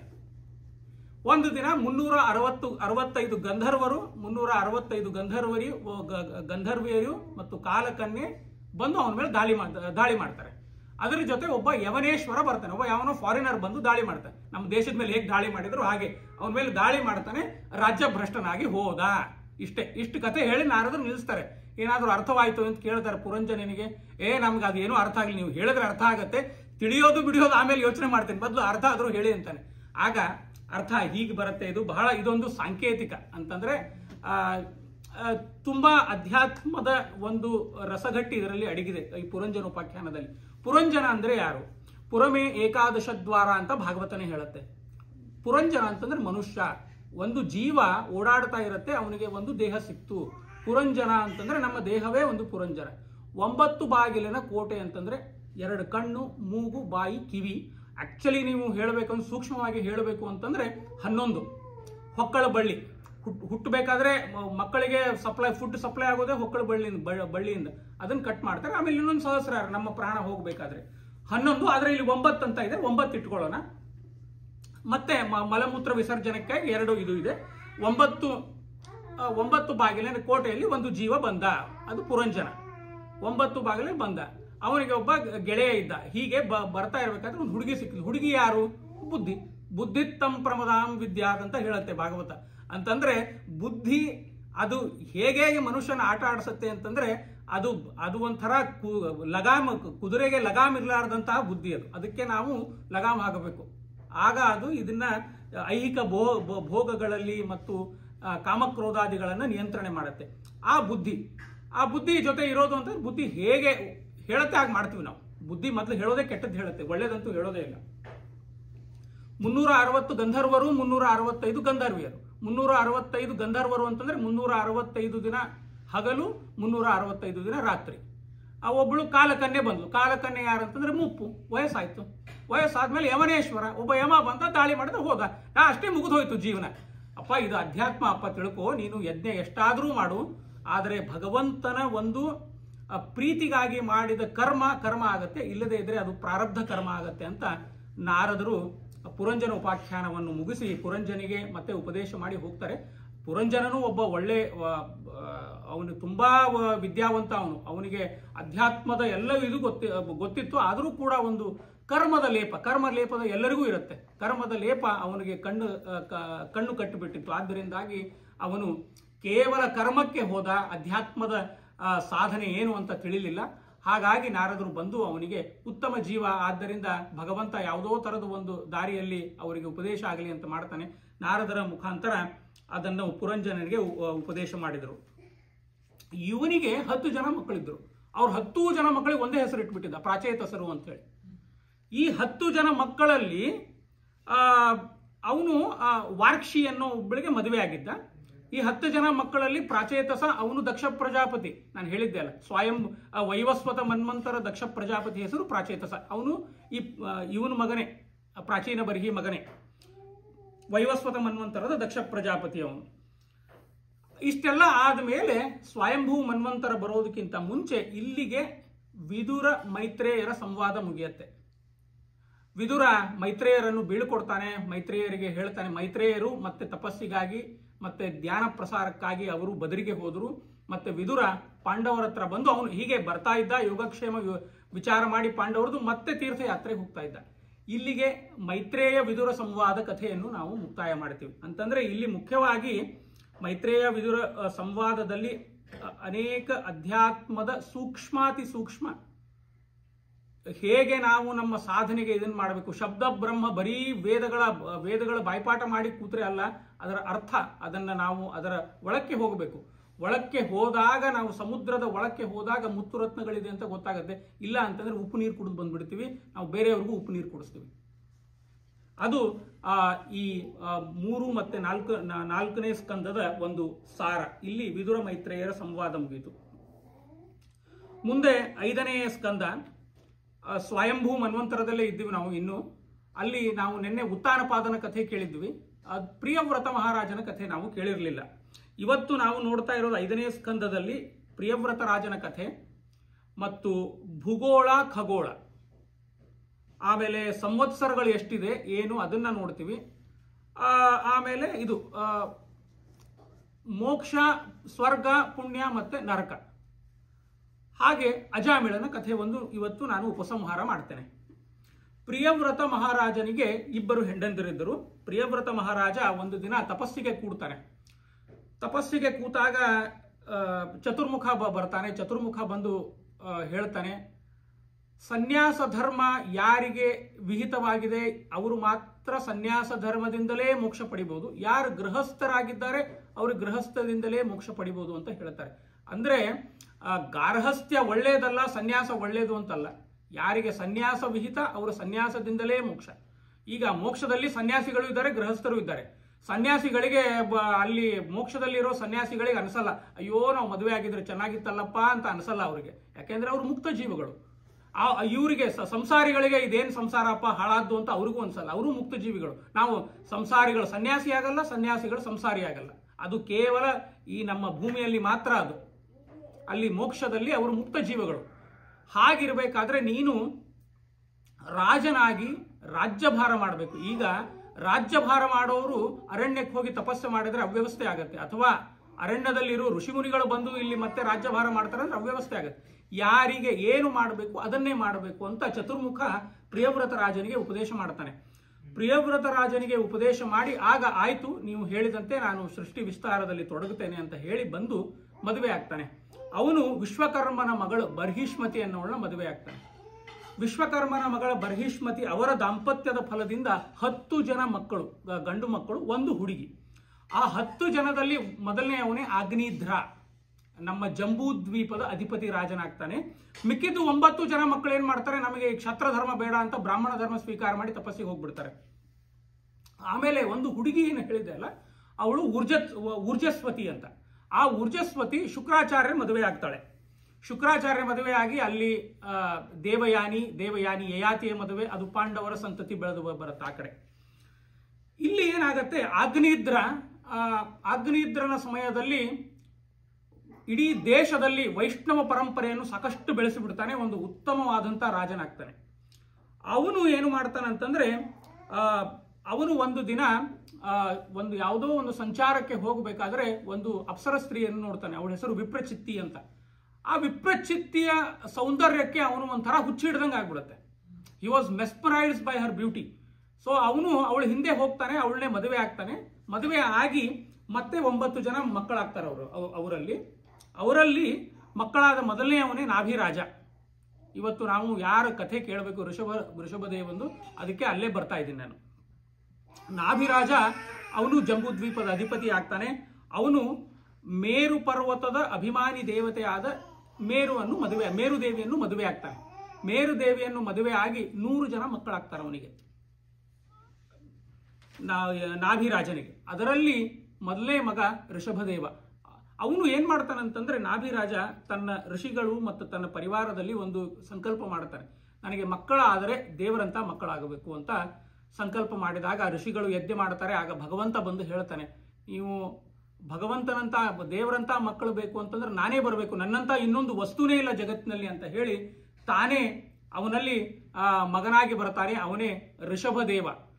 ಯಾರು ಋಷಭದೇವನನ್ನು ಜೈನರು ಆದಿತೀರ್ಥಂಕರ ಅಂತ ಹೇಳ್ತಾರೆ, ಅವನೇ ಅಲ್ಲಿ ಜನಿಸಿದ. ಅವರಿಗೆ ಗೊತ್ತಿಲ್ಲ, ಆದರೂ ಇವಾಗಲೂ ಕೂಡ ಕೆಲವು ಜೈನ ಬಸದಿಯಲ್ಲಿ ಅವರ ಋಷಭದೇವನ ಪೂಜೆ ಮಾಡಬೇಕಾದ್ರೆ ನಮ್ಮ ವೇದ ಮಂತ್ರನ ಹೇಳ್ತಾರೆ, ಋಷಭಂ ಸಮಾಸಾನಂ ಅಂತ ಅದನ್ನೇ ಹೇಳೋದು. ಅವರು ಅದನ್ನೇ ಹೇಳಿ ಅಭಿಷೇಕ ಮಾಡ್ತಾರೆ. ಆದರೆ ಆದಿತೀರ್ಥಂಕರ ಋಷಭದೇವ. ಅವನು ಏನ್ ಮಾಡ್ತಾನಂತಂದ್ರೆ, ಅವನು ಇಂದ್ರದತ್ತಳಾದಂತಹ ಮಗಳು ಜಯಂತಿ ಅಂತ ಒಬ್ಳಿರ್ತಾಳೆ, ಅವಳಿಗೆ ಮದುವೆ ಆಗ್ತಾನೆ. ಅವಳಿಗೆ ಮದುವೆ ಆಗಿ ಅವನಿಗೂ 100 ಮಕ್ಕಳು. ಆ 100 ಮಕ್ಕಳಲ್ಲಿ ಮೊದಲೇ ಅವ ಭರತ ಚಕ್ರವರ್ತಿ. ಆಮೇಲೆ ಇನ್ನ ಮಿಕ್ಕಿದ್ದು 90 ಜನ ಏನ್ ಮಾಡ್ತಾರೆ, 99 ಜನದಲ್ಲಿ 90 ಜನ ಅವರು ಕೂಡ ನಮಗೆ ಕ್ಷತ್ರ ಧರ್ಮ ಬೇಡ ಅಂತ ಅವರು ಸನ್ಯಾಸ ಸ್ವೀಕಾರ ಮಾಡಿ ಬ್ರಾಹ್ಮಣ ಧರ್ಮ ಸ್ವೀಕಾರ ಮಾಡಿ ಅರಣ್ಯಕ್ಕೆ ಹೋಗ್ತಾರೆ. ಈ 9 ಜನ ಏನು ಅವನ ಸಹಾಯಕ್ಕೆ ಉಳಿದ್ರು, ಅವರೂ ಕೂಡ ಮುಂದೆ ಒಂದು ದಿನ ಕ್ಷತ್ರ ಧರ್ಮ ಬಿಟ್ಟು ಬ್ರಾಹ್ಮಣ ಧರ್ಮ ಸ್ವೀಕಾರ ಮಾಡ್ತಾರೆ. ಈ 9 ಜನರ ಕಥೆ ನಮಗೆ ದಶಮಸ್ಕಂದದಲ್ಲಿ ಗೊತ್ತಾಗುತ್ತೆ, ಯಾರಿವರು 9 ಜನ ಅಂತ. ಭರತ ಚಕ್ರವರ್ತಿ ರಾಜ್ಯ ಆಗ ಏನಾಗತ್ತೆ ಅಂತಂದ್ರೆ, ಋಷಭದೇವ ಭರತ ಚಕ್ರವರ್ತಿಗೆ ರಾಜ್ಯಭಾರವನ್ನು ಕೊಟ್ಟು ಅವನ ಪಟ್ಟಾಭಿಷೇಕ ಮಾಡಿ ನಗ್ನನಾಗಿ ರಾಜ್ಯವನ್ನು ಬಿಟ್ಟು ಹೋಗ್ಬಿಡ್ತಾನೆ. ನಗ್ನನಾಗಿ ಹುಟ್ಟಬೇಕಾದ್ರೆ ಹೇಗಿದ್ದ ಹಾಗೆ ಹೊರಟು ಬಿಡ್ತಾನೆ ಅರಣ್ಯಕ್ಕೆ. ಜನ ಎಲ್ಲ ತಿಳ್ಕೊಂಡ್ರು, ಅಯ್ಯೋ ಇವನಿಗೆ ಹುಚ್ಚಿಡಿತು, ಇನ್ನ ರಾಜ ಒಳ್ಳೆ ರಾಜ ಆದರೂ ಇವನು ಹುಚ್ಚಿಡಿತು ಅಂತ. ಆದರೆ ಯಾರಿಗೂ ಗೊತ್ತಿಲ್ಲ, ಅವನ ಅಂತರಂಗದ ಆನಂದ ಯಾರಿಗೂ ಗೊತ್ತಿಲ್ಲ. ಋಷಭದೇವ ಹಾಗೇ ನಗ್ನನಾಗಿ ಹೋಗ್ತಾನೆ. ಹೋಗ್ಬೇಕಾದ್ರೆ ಯಾರಾದ್ರೂ ಕೊಟ್ರೆ ಕೈಯಲ್ಲಿ ಹಿಂಗೆ ಹಿಡಿತಿದ್ದ, ಭಿಕ್ಷೆ ಕೊಟ್ರೆ ಅದನ್ನ ತಿನ್ನೋದು, ಇಲ್ಲಾಂದ್ರೆ ಬಿಟ್ಬಿಡು. ಅಜಗರ ವೃತ್ತಿ ಅಂತ ಹೇಳುತ್ತೆ ಭಾಗವತ. ಅಂದ್ರೆ ಅಜಗರ ಅಂತಂದ್ರೆ ಪೈಥನ್, ಅದ್ರ ಮುಂದೆ ಏನಾದ್ರೂ ಬಂದ್ರೆ ತಿನ್ನತ್ತದು, ಇಲ್ಲಾಂದ್ರೆ ಏನು ತಿನ್ನಲ್ಲ. ಅಜಗರ ವೃತ್ತಿಯಲ್ಲಿ ಅವನು ಬದುಕಿದ ಅಂತ. ಅವನು ಹಾಗೇ ತನ್ನ ಚರ್ಯೆಯನ್ನು ಮುಂದುವರಿಸಿಕೊಂಡು ಅವನು ಕಾಂಕಟ ಕರ್ನಾಟಕ ದೇಶಕ್ಕೆ ಬರ್ತಾನೆ. ಭಾಗವತದಲ್ಲಿ ಈ ಶಬ್ದ ಇದೆ, ಕರ್ನಾಟಕ ದಕ್ಷಿಣ ಕರ್ನಾಟಕಕ್ಕೆ ಬಂದ ಅಂತ. ದಕ್ಷಿಣ ಕರ್ನಾಟಕ ಅಂತಂದ್ರೆ ಕೊಳ್ಳೂರು ಮೂಕಾಂಬಿಕಾ ಏನು ದೇವಸ್ಥಾನ ಇದೆಯಲ್ಲ, ಅಲ್ಲಿ ಒಂದು ಬೆಟ್ಟ ಇದೆ ಕೊಡಚಾದ್ರಿ ಅಂತ. ಈಗಲೂ ಕೂಡ ಅಲ್ಲಿ ಕೊಡಚಾದ್ರಿ, ಅಲ್ಲಿ ಜೈನ ಬಸದಿಗಳು ತುಂಬಾ ಇದೆ. ಇದೆಲ್ಲವೂ ಋಷಭದೇವನ ಒಂದು ಇದು. ಜೈನರು ಅವನನ್ನು ಆದಿತೀರ್ಥಂಕರ ಅಂತ ಮಾಡಿಕೊಂಡ್ರು. ಆಗ ಮೂಕಾಂಬಿಕಾ ದೇವಸ್ಥಾನ ಇರಲಿಲ್ಲ, ಆದ್ರೆ ಬೆಟ್ಟ ಇನ್ನೂ ಇದೆ. ಆ ಬೆಟ್ಟದಲ್ಲಿ ಒಂದು ದಿನ ಏನು ಮಾಡ್ತಾನೆ, ಯೋಗಾಗ್ನಿಯಿಂದ ಮತ್ತೆ ಕಾಡಿಗಿಚ್ಚಿನಲ್ಲಿ ಅವನು ತನ್ನ ಅವತಾರಿ ಸಮಾಪ್ತಿ ಮಾಡಿಬಿಡ್ತಾನೆ ಋಷಭದೇವ. ಇದನ್ನು ನೋಡಿ ಒಬ್ಬ ಅರ್ಹತ ಅಂತ, ಆಕ್ಚುಲಿ ಇವರು ಜೈನರು ಅದು ಅರಿಹಂತ ಅಂತ ಹೇಳ್ತಾರೆ, ಅದಕ್ಕೆ ನಿಜವಾದ ಹೆಸರು ಸಂಸ್ಕೃತದಲ್ಲಿ ಭಾಗವತದಲ್ಲಿ ಬಂದಿದ್ದು ಅರ್ಹತ ಅಂತ. ಅದನ್ನು ಒಬ್ಬ ನೋಡ್ತಾನೆ. ಇದು ಯಾಕೆ ನಾವು ಇದನ್ನ ನಮ್ಮ ಧರ್ಮ ಅಂತ ನಾವು ಇದನ್ನ ಮಾಡಬಾರ್ದು, ಪ್ರಾಕ್ಟೀಸ್ ಮಾಡಬಾರ್ದು ಅನ್ಕೊಂಡು ಅವನು ಕೂಡ ಅವ್ರೇನ್ ಮಾಡ್ತಾರಂತಂದ್ರೆ, ಹೀಗೆ ಭಿಕ್ಷುಕರು ನಗ್ನರಾಗೇ ಓಡಾಡ್ತಾರೆ ಜೈನರು, ದಿಗಂಬರರವರು. ಮುಖ್ಯವಾಗಿ ನಮ್ಮ ಕರ್ನಾಟಕದಲ್ಲಿ, ದಕ್ಷಿಣ ಕನ್ನಡದಲ್ಲಿ ದಿಗಂಬರರು ತುಂಬಾ ಇದ್ದಾರೆ. ತುಂಬಾ ಜೈನ ಬಸದಿ ಇದೆ. ಧರ್ಮಸ್ಥಳ ಅದು ಕೂಡ, ಅಲ್ಲಿಯೂ ಕೂಡ ಜೈನ ಬಸದಿ ಇದೆ. ಆಮೇಲೆ ನೀವು ಸ್ವಲ್ಪ ನಾರ್ತ್ ಇಂಡಿಯಾಗೆಲ್ಲ ಹೋದಾಗ ಅಲ್ಲಿ ನಿಮಗೆ ಶ್ವೇತಾಂಬರರು ಸಿಗ್ತಾರೆ. ಗುಜರಾತ್ ಆ ಕಡೆ ಈ ಕಡೆ ಹೋದಾಗ ಶ್ವೇತಾಂಬರರು ಸಿಗ್ತಾರೆ. ಇಲ್ಲಿ ದಿಗಂಬರರು, ನಮ್ಮ ಕರ್ನಾಟಕದಲ್ಲಿ ದಿಗಂಬರರು ತುಂಬಾ ಇದ್ದಾರೆ. ಅರ್ಹತ ಅದನ್ನು ನೋಡಿ ಇದೊಂದು ಧರ್ಮ ಮಾಡಬೇಕು ಅಂತ ಜೈನ ಧರ್ಮ ಶುರುವಾಯಿತು. ಅವ್ರದ್ದೇನು ಅಂತಂದ್ರೆ, ಕೂದಲು ಕಿತ್ಕೋತಾರೆ ಅವರು ಕ್ಷೌರ ಮಾಡಿಸಲ್ಲ. ಕೇಶೋನ್ಲುಂಚನಂ ಪರಮ ಸುಖಂ ಅಂತ, ಕೂದಲು ಕಿತ್ಕೋಬೇಕಾದ್ರೆ ಆನಂದ ಆಗತ್ತೆ ಅಂತ ಹೇಳ್ಕೊಂಡು ಕೂದಲು ಕಿತ್ಕೋತಾರೆ. ಅಂತಹ ಒಂದು ಅವೈಜ್ಞಾನಿಕ ಮತ್ತೆ ಅವೈದಿಕವಾದಂತಹ ಮತವನ್ನು ಅರ್ಹತ ಶುರು ಮಾಡಿದ. ಒಂದು ಭಗವಂತನೇ ಅದಕ್ಕೆ ಮೂಲ ಪುರುಷ ಋಷಭದೇವ. ಅಂದ್ರೆ ಮೋಹಕ ಅವತಾರ. ಹೇಗೆ ಬುದ್ಧಾವತಾರ ಮೋಹಕ ಆಯಿತು, ಹಾಗೆ ಋಷಭದೇವನು ಕೂಡ ಯಾರು ತಾಮಸರಿರ್ತಾರೆ ಅವರಿಗೆ ಮೋಹಕ ಆಗಲಿ ಅಂತ ಜೈನ ಧರ್ಮ ಪ್ರವರ್ತಕನಾಗಿ ತನ್ನ ಅವತಾರ ಸಮಾಪ್ತಿ ಮಾಡಿದ. ಅವನು ಅವತಾರ ಸಮಾಪ್ತಿ ಮಾಡಿದ. ಇಲ್ಲಿ ಭರತ ಚಕ್ರವರ್ತಿ ಆಳಬೇಕಾದ್ರೆ ನಮ್ಮ ದೇಶಕ್ಕೆ ಹೆಸರು ಆಂಜನಾಭ ಅಂತ ಇತ್ತು. ಭರತ ಚಕ್ರವರ್ತಿ ಆದ ಮೇಲೆ ಅದಕ್ಕೆ ಭಾರತ ಅಂತ ಬಂತು. ಹೇಗೆ ನಮಗೆ ಬ್ರಿಟಿಷರು ಬಂದ ಮೇಲೆ ಇಂಡಿಯಾ ಅಂತ ಬಂತು, ಹಳೆ ಹೆಸರು ಮರೆತು ಬಿಟ್ಟವಲ್ಲ, ಹಾಗೆ ಆಂಜನಾಭ ಅನ್ನೋದು ಹಳೆ ಹೆಸರು. ಅವು ಭರತ ಚಕ್ರವರ್ತಿ ಆಳಿದ್ದಕ್ಕೆ ಭರತ ಭೂಮಿ ಅಂತ ಆಯಿತು. ಭರತ ಚಕ್ರವರ್ತಿ ಅವನು ಕೂಡ ಉತ್ತಮವಾದಂತಹ ಆಡಳಿತವನ್ನು ಕೊಟ್ಟು, ಭರತ ಚಕ್ರವರ್ತಿ ಸಮಯದಲ್ಲಿ ವೈಷ್ಣವ ಧರ್ಮ ಒಂದು ಉತ್ತುಂಗಕ್ಕೆ ಹೋಗ್ಬಿಟ್ಟಿತ್ತು. ಇಟ್ಸ್ ಇನ್ ವೈಷ್ಣವ ಧರ್ಮ ವಾಸ್ ಇನ್ ಪಿನಿಕಲ್ ಅಂತ ಹೇಳ್ತಾರೆ. ತುಂಬಾ ಉತ್ತುಂಗಕ್ಕೆ ಹೋಗ್ಬಿಡ್ತು ವೈಷ್ಣವ ಧರ್ಮ. ಅಂತಹ ಒಂದು ರಾಜ್ಯ ಭರತ ಚಕ್ರವರ್ತಿ ಆಳಿ ವಾನಪ್ರಸ್ಥಕ್ಕೆ ಹೋಗ್ತಾನೆ. ವಾನಪ್ರಸ್ಥಕ್ಕೆ ಹೋಗ್ಬೇಕಾದ್ರೆ ಅವನ ಮುಂದಿನ ಮಕ್ಕಳಿಗೆ ರಾಜ್ಯವನ್ನು ಕೊಟ್ಟು ವಾನಪ್ರಸ್ಥಕ್ಕೆ ಹೋಗ್ತಾನೆ. ಒಂದು ದಿನ ವಾನಪ್ರಸ್ಥ ಆಶ್ರಮದಲ್ಲಿ ಕೂತಾಗ ಅಲ್ಲೊಂದು ನದಿ ಹರಿತಾ ಇರುತ್ತೆ. ನದಿ ಹರಿಬೇಕಾದ್ರೆ ಒಂದು ಜಿಂಕೆ ಬರುತ್ತೆ. ಜಿಂಕೆ ತುಂಬು ಗರ್ಭಿಣಿ ಇರುತ್ತೆ. ಜಿಂಕೆ ಎಲ್ಲೋ ಒಂದು ಕಡೆ ಸಿಂಹದ ಗರ್ಜನೆ ಕೇಳಿ ಅದು ಜಿಂಕೆ ಎಗರ್ಲಿಕ್ಕೆ ಹೋದಾಗ ಗರ್ಭಪಾತ ಆಗತ್ತೆ. ಅದು ಜಿಂಕೆಯ ಮಗು, ಪುಟ್ಟ ಮಗು ನದಿಯಲ್ಲಿ ಬೀಳುತ್ತೆ. ಆ ಜಿಂಕೆ ಇನ್ನೊಂದು ಹೊಂಡಕ್ಕೆ ಹಾರಿ ಸತ್ತು ಹೋಗ್ಬಿಡುತ್ತೆ.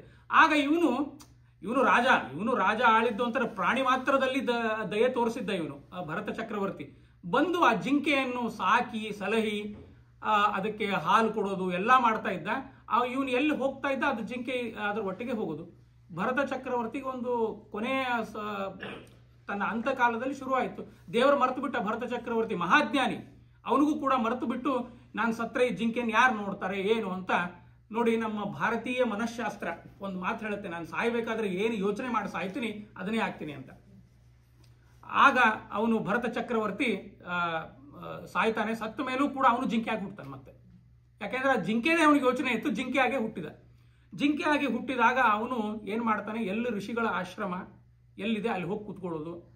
ಈ ಜೀವ ಹೋದರೆ ಸಾಕು ಅಂತ, ಪ್ರಾಣಿ ಜೀವ ಹೋದರೆ ಸಾಕು ಅಂತ ಅವನು ಅಷ್ಟು ಇದನ್ನು ಮಾಡಿ ದೇಹತ್ಯಾಗ ಮಾಡ್ತಾನೆ. ಈಗಲೂ ನೋಡಿ, ನಾನು ಕೆಲವೊಂದು ಉದಾಹರಣೆ ಕೊಡ್ತೀನಿ. ಧಾರವಾಡದ ಹತ್ರ ಒಂದು ರೋಣ ಅಂತ ಊರಿದೆ. ಅಲ್ಲಿ ಒಬ್ಬರ ಮನೆಯಲ್ಲಿ ಒಂದು ನಾಯಿ ಇತ್ತು. ಆ ನಾಯಿ ಏನು ಮಾಡ್ತಿತ್ತು ಅಂತಂದರೆ, ಪ್ರತಿ ಒಳ್ಳೆ ದಿನ, ಏಕಾದಶಿ, ದ್ವಾದಶಿ, ಅಮಾವಾಸ್ಯೆ, ಹುಣ್ಣಿಮೆ, ಹಬ್ಬ ಹರಿದಿನ ಬಂತು ಅಂದರೆ ಮಲಪ್ರಭಾ ನದಿ ಪಕ್ಕದಲ್ಲೇ ಆ ನದಿಗೆ ಹೋಗಿ ಸ್ನಾನ ಮಾಡಿ ಬಂದು ಗಂಜಿ ಊಟ ಮಾಡ್ತಾ ಇತ್ತು.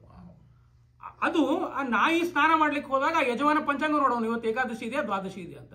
ಅವನಿಗೆ ಗೊತ್ತೇ ಇಲ್ಲ. ಅದು ನಾಯಿಗೆ ಗೊತ್ತಿರೋದು ಅವನಿಗೆ ಗೊತ್ತಿಲ್ಲ. ಅಂದರೆ ಕೆಲವೊಂದು ಜೀವಗಳು ಇರುತ್ತೆ. ನಾವು ಕಾಸರಗೋಡಿನಲ್ಲಿ ಒಂದು ಅನಂತೇಶ್ವರ ದೇವಸ್ಥಾನ ಇದೆ. ಇತ್ತೀಚಿನವರೆಗೆ ಸುಮಾರು ಒಂದು 5-10 ವರ್ಷವರೆಗೂ ಅಲ್ಲೊಂದು ಮೊಸಳೆ ಇತ್ತು. ನೀವು ಅನಂತೇಶ್ವರನ ಪ್ರದಕ್ಷಿಣೆ ಮಾಡಬೇಕಾದ್ರೆ ಅಲ್ಲಿ ಮೊಸಳೆ ಬಂದು ಕೂಡ್ತಿತ್ತು. ಮೊಸಳೆಗೆ ಊಟ ಅಂತಂದ್ರೆ ಅನ್ನದ ಮುದ್ದೆ ಮಾಡಿ ಹಾಕ್ತಿದ್ರು. ಅದು ನೀವೆಲ್ಲ ಯೂಟ್ಯೂಬಲ್ಲೂ ಇದೆ, ಅದನ್ನು ನೋಡ್ಬೋದು ನೀವು. ಅದು ರೀಸೆಂಟ್ಲಿ ಒಂದು 5-6 ವರ್ಷದಲ್ಲಿ ತೀರೋಯ್ತದು. ಹಾಗೆ ಒಂದೇನೋ ಒಂದು ಕರ್ಮದ ಲೇಪ ಬಂದು ಒಂದು ಯಾವುದೋ ಇದು ಇರುತ್ತೆ. ಜನ್ಮಾಂತರದ ಕೆಲವೊಂದು ಪ್ರಾಣಿಗಳಿಗೆ ಜನ್ಮಾಂತರದ ಸ್ಮೃತಿನೂ ಇರುತ್ತೆ, ಇಲ್ಲ ಅಂತಿಲ್ಲ. ಗಜೇಂದ್ರನಿಗೆ ಹೇಗೆ ಇತ್ತು ಹಾಗೆ ಕೆಲವೊಂದು ಪ್ರಾಣಿಗಳಿಗೆ ಅದು ಸ್ಮೃತಿ ಇರುತ್ತೆ. ಆಗ ಮತ್ತೆ ಒಬ್ಬ ಶ್ರೋತ್ರಿಯ ವಂಶದ ಬ್ರಾಹ್ಮಣನಲ್ಲಿ ಇದು ಜಿಂಕೆ ಆದ ಭರತ ಮತ್ತೆ ಹುಟ್ಟುತ್ತಾನೆ. ಆಗ ಒಂದು ವಿಚಿತ್ರ ಏನಂತಂದ್ರೆ, ಆಗಲೂ ಕೂಡ ಅವ್ರ ಅಪ್ಪ ಅವನಿಗೆ ಭರತ ಅಂತಾನೆ ಹೆಸರು ಇಟ್ಬಿಡ್ತಾರೆ. ಅವನು ಭರತ ಇಟ್ಟವನು ಮುಂದೆ ಜಡ ಭರತ. ಅವನು ಭರತ ಅಂತ ಇಡ್ತಾರೆ. ಅವನಿಗೆ ಹಿಂದಿನದೆಲ್ಲ ನೆನಪಿದೆ. ಅವನಿಗೆ ತಾನು ಜಿಂಕೆ ಆಗಿದ್ದು, ಮಹಾರಾಜ ಆಗಿದ್ದು, ವೈಷ್ಣವ ಧರ್ಮ ಪ್ರಚಾರ ಮಾಡಿದ್ದು ಎಲ್ಲವೂ ನೆನಪಿದೆ ಅವನಿಗೆ.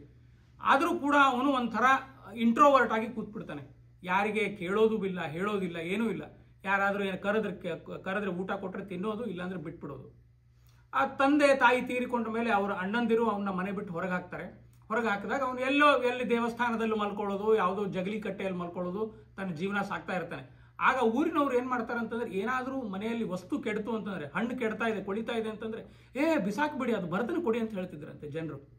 ಕೆಟ್ಟು ಹೋಗಿರೋ ವಸ್ತು ಭರತನಿಗೆ ಕೊಟ್ಟು, ಆದರೂ ಅವನು ಆನಂದವಾಗಿ ತಿಂತಿದ್ದ. ಯಾಕೆ ಅಂತಂದ್ರೆ ಅವನಿಗೆ ಯಾವುದೇ ಥರದ ಚಿಂತೆಯೇ ಇರಲಿಲ್ಲ, ಆನಂದವಾಗಿ ಅವನು ತಿಂತಿದ್ದ.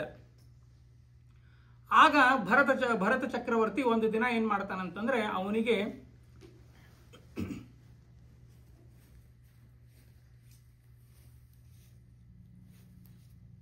ಹರಿ ಶ್ರೀನಿವಾಸ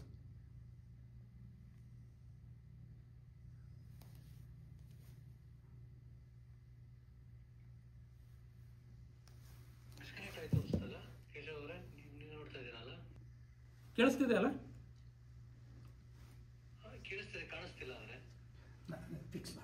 ಒಂದು ನಿಮಿಷ ಫಿಕ್ಸ್ ಮಾಡ್ತಾರೆ.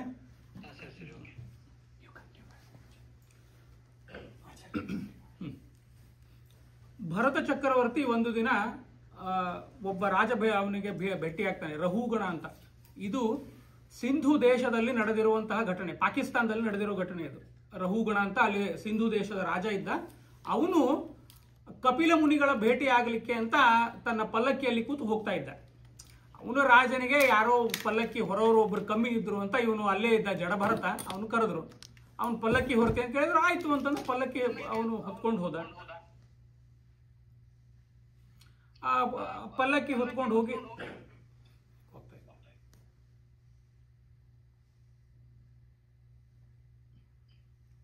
ರಹುಗಣನ ಪಲ್ಲಕ್ಕಿ ಹೊತ್ಕೊಳ್ತಾನೆ.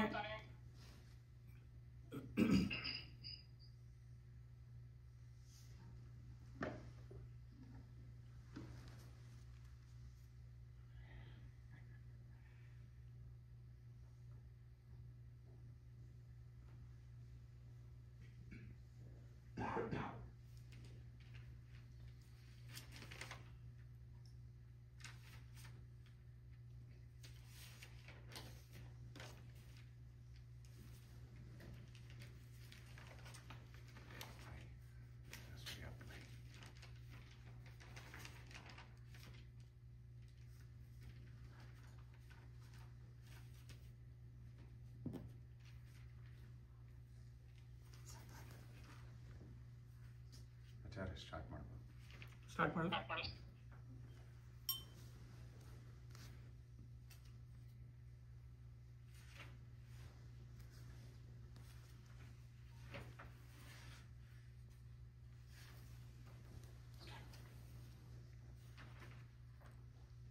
ಹರೀಶ್ ಕೇಳಿಸ್ತಿದೆ? ಹಾ, ಓಕೆ ಸರ್.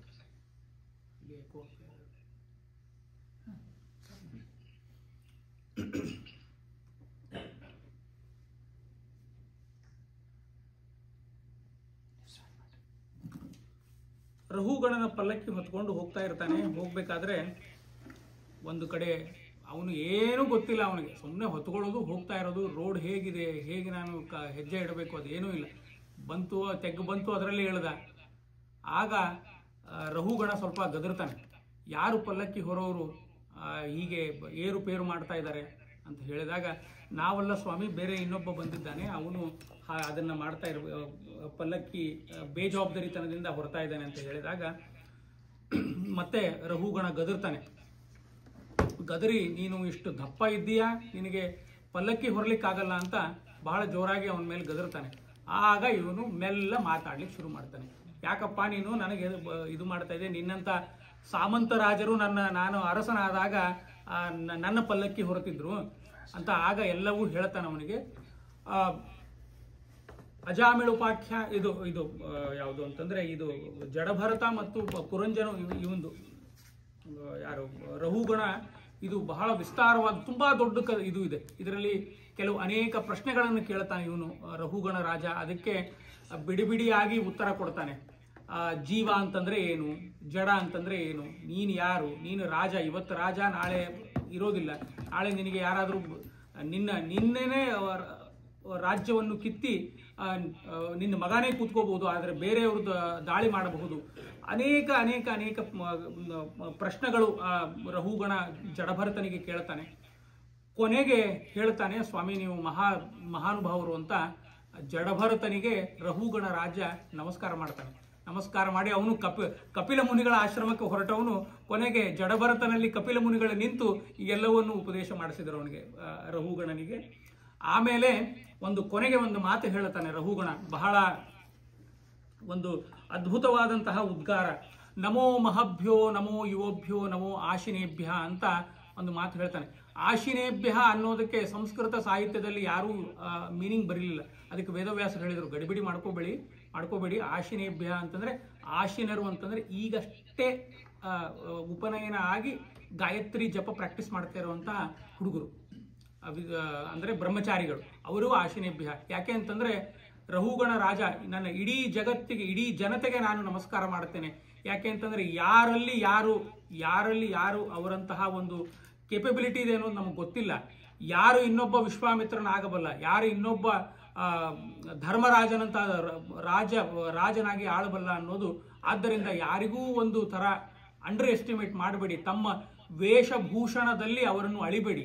ವೇಷಭೂಷಣವನ್ನು ನೋಡಿ ನಾವು ಮಣೆ ಹಾಕೋದು ಬೇಡ ಅಂತ ರಹುಗಣ ಹೇಳಿ, ಅಲ್ಲಿಗೆ ರಹುಗಣ ಮತ್ತೆ ಕಪಿಲಾಶ್ರಮಕ್ಕೆ ಹೋಗ್ತಾನೆ. ಜಡಭರತ ತನ್ನ ಅದೇನು ತನ್ನ ಕೊನೆಯ ಒಂದು ಅವಸಾನ ಇರುತ್ತೆ ಅದನ್ನು ಕೂಡ ಅವನು ಸಮಾಪ್ತಿ ಮಾಡಿ ಮೋಕ್ಷಕ್ಕೆ ಹೊಂದುತ್ತಾನೆ ಅಂತ ಭಾಗವತ ಹೇಳುತ್ತೆ.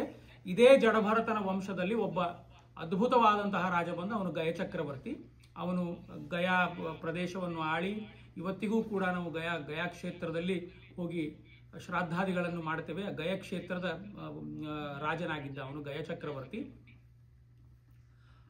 ಅಷ್ಟೇ. ಆಮೇಲೆ ಮುಂದೆ ಅವರ ಸಂತತಿಯಲ್ಲಿ ಯಾರು ಅಷ್ಟು ಇದು ಆಗಲಿಲ್ಲ. ಕೆಲವರು ಕ್ಷತ್ರ ಧರ್ಮವನ್ನು ಸ್ವೀಕಾರ ಮಾಡಿ, ಕ್ಷತ್ರ ಧರ್ಮವನ್ನು ಬಿಟ್ಟು ಬ್ರಾಹ್ಮಣ ಧರ್ಮವನ್ನು ಸ್ವೀಕಾರ ಮಾಡಿ ಮುಂದೆ ಹೋದರು ಅಂತ ಭಾಗವತ ಹೇಳುತ್ತೆ. ಇನ್ನು ಕೆಲವು ನಾವು ಭಾಗವತದಲ್ಲಿ ನೋಡಬೇಕಾದ್ದು ಒಂದು ಖಗೋಳ ಭೂಗೋಳ ಅಂತ ಇದೆ.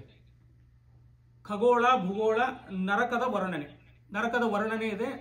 ನರಕದ ವರ್ಣನೆ ಬೇಡ, ಯಾಕಂದ್ರೆ ನಮಗೆ ಮನೆಗೆ ಹೋಗ್ಬೇಕಾದ್ರೆ ತಲೆಯಲ್ಲಿ ಬರೀ ನರಕ ಉಳಿತು ಅಂದ್ರೆ ದೇವ್ರು ಮರ್ತೋಗ್ಬಿಡ್ತಾರೆ. ನಾನು ನರಕದ ಸಂಕ್ಷಿಪ್ತವಾಗಿ ಹೇಳ್ತೀನಿ.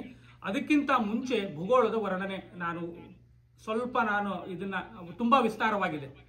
ಅದರಲ್ಲಿ ಎಷ್ಟು ದ್ವೀಪಗಳಿದೆ ಏನು ಅಂತ ಎಲ್ಲ ಇದೆ.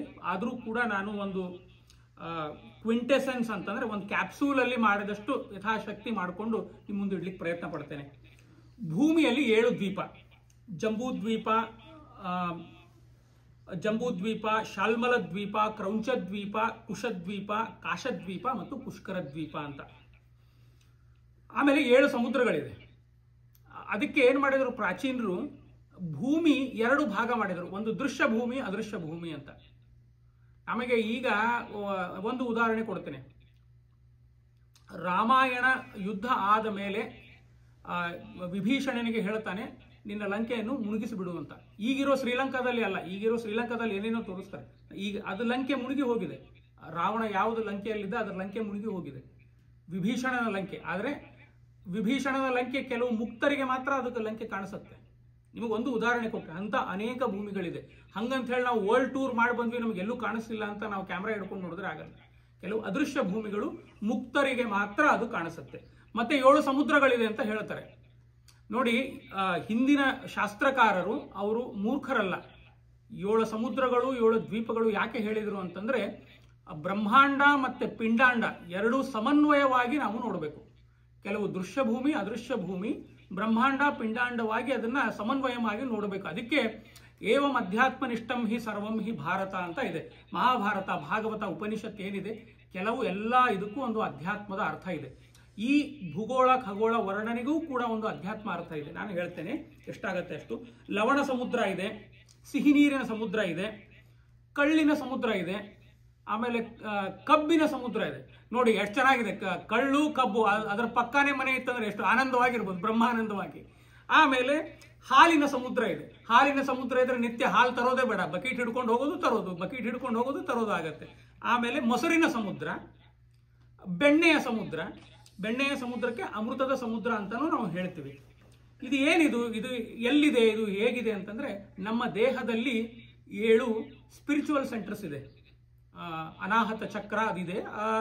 ಮೊದಲನೇದಾಗಿ ಈ ಲವಣ ಸಮುದ್ರ ಎಲ್ಲಿದೆ? ಲವಣ ಸಮುದ್ರ ನಮ್ಮ ದೇಹದಲ್ಲಿ ಒಂದು ಮೂಲಾಧಾರ ಅಂತ ಒಂದು ಸ್ಪಿರಿಚುವಲ್ ಸೆಂಟರ್ ಇದೆ. That is just located beneath bladder, ನಮ್ಮ ಮೂತ್ರಕೋಶದ ಹತ್ರ ಇದೆ. ಆದ್ದರಿಂದಾಗಿ ಅದನ್ನು ಲವಣ ಸಮುದ್ರ ಅಂತ ಹೇಳ್ತಾರೆ. ಅಲ್ಲೇ ಇರೋದು ಕುಂಡಲಿನಿ ಶಕ್ತಿ, ಸರ್ಪೆಂಟ್ ಪವರ್. ಆ ಕುಂಡಲಿನಿ ಯಾವಾಗಲೂ ಊರ್ಧ್ವಮುಖವಾಗಿ ಕೆಳಮುಖವಾಗಿ ಇರುತ್ತೆ. ಅದನ್ನು ನಾವು ಜಾಗೃತ ಮಾಡಬೇಕು.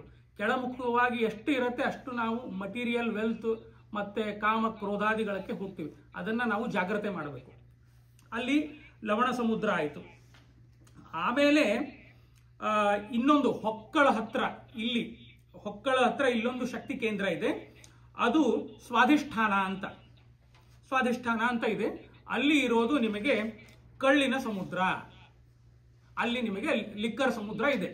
ಅದು ಎಲ್ಲಿದೆ ಅಂತ ಅದು ಯಾಕಂದ್ರೆ ಇವೆಲ್ಲ ಸಟಲ್ ಆಗಿದೆ, ಈಗ ಅವು ಕಾಣಿಸಲ್ಲ ನಮಗೆ ಇದಕ್ಕೆ. ಆದರೆ ನಾವು ಪ್ರಾಣಾಯಾಮ ಮಾಡಿ ನಮ್ಮ ಸಾಧನೆಯನ್ನು ಮಾಡಿದಾಗ ಇವು ಎಲ್ಲಿದೆ ಅಂತ ಗೊತ್ತಾಗುತ್ತೆ. ಆಮೇಲೆ ಸ್ವಾಧಿಷ್ಠಾನ, ಕಬ್ಬಿನ ಸಮುದ್ರ, ಕಬ್ಬಿನ ಹಾಲಿನ ಸಮುದ್ರ. ಕಬ್ಬಿನ ಹಾಲಿನ ಸಮುದ್ರದ ಸಂಕೇತ ಏನಂತಂದ್ರೆ, ನಾನು ನನ್ನ ಜೀವನದಲ್ಲಿ ಮಾಡಿರುವ ಕರ್ಮಗಳು ಅದರ ಫಲವನ್ನು ಉಣ್ತಾ ಹೋಗ್ತೀನಿ, ಐಹಿಕ ಭೋಗವೇ ನನ್ನ ಇದು ಅಂತ ಯಾರು ತಿಳ್ಕೊಂಡಿರ್ತಾರೆ ಅವರಿಗೆ ಅದು ಜಾಗೃತ ಆದಾಗ ಕಬ್ಬಿನ ಸಮುದ್ರ ಅಂತಂದ್ರೆ ಒಟ್ಟಿನಲ್ಲಿ ಮಜಾ ಮಾಡೋದಪ್ಪ, ಬೇರೆ ಏನು ಬೇಡ, ಮಜಾ ಮಾಡೋದು, ಅದು ಕಬ್ಬಿನ ಸಮುದ್ರ. ಅದು ನಮ್ಮ ದೇಹದಲ್ಲಿ ಜಾಗೃತವಾದಾಗ ಆ ಪ್ರವೃತ್ತಿ ನಮಗಾಗತ್ತೆ. ಇನ್ನೊಂದು ಸಮುದ್ರ ಇದೆ, ಅದು ಮಣಿಪೂರ ಅಂತ ಒಂದು ಆಜ್ಞಾಚಕ್ರ ಇದೆ ನಮ್ಮ ದೇಹದಲ್ಲಿ. ಅದು ಕೂಡ ಅದು ಮಣಿಪೂರ ಅನ್ನೋದು ಇಲ್ಲಿದೆ, ಹೊಕ್ಕಳ ಈ ಕಡೆ ಇರುತ್ತೆ. ಅದು ಕೂಡ ಜಾಗೃತವಾದಾಗ ಮನುಷ್ಯನಿಗೆ ಅಧಪಾತಕ್ಕೆ ತಗೊಂಡು ಹೋಗುತ್ತೆ. ಅಂತಂದ್ರೆ ಮದ್ಯಪಾನ ಮಾಡೋದು, ಮಜಾ ಮಾಡೋದು, ಇಸ್ಪೇಟ್ ಆಡೋದು, ಇವೇ ಆಗ್ಬಿಡುತ್ತೆ. ಅಂತಂದ್ರೆ ಅಧ್ಯಾತ್ಮದ ಕಡೆಗೆ ಮನುಷ್ಯನನ್ನು ಕರ್ಕೊಂಡೇ ಹೋಗಲ್ಲ ಅದು.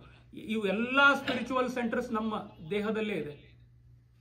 ಆಮೇಲೆ ಇನ್ನೊಂದು ಇದಕ್ಕೆ ಅಮಲಿನ ಸಮುದ್ರ ಅಥವಾ ಇದು ಕಬ್ಬಿನ ಸಮುದ್ರ. ಆಮೇಲೆ ಸ್ವಲ್ಪ ಮೇಲೆ ಬಂದ್ಮೇಲೆ ಇಲ್ಲಿ ಹೃದಯ ಸಮುದ್ರ ಇದೆ.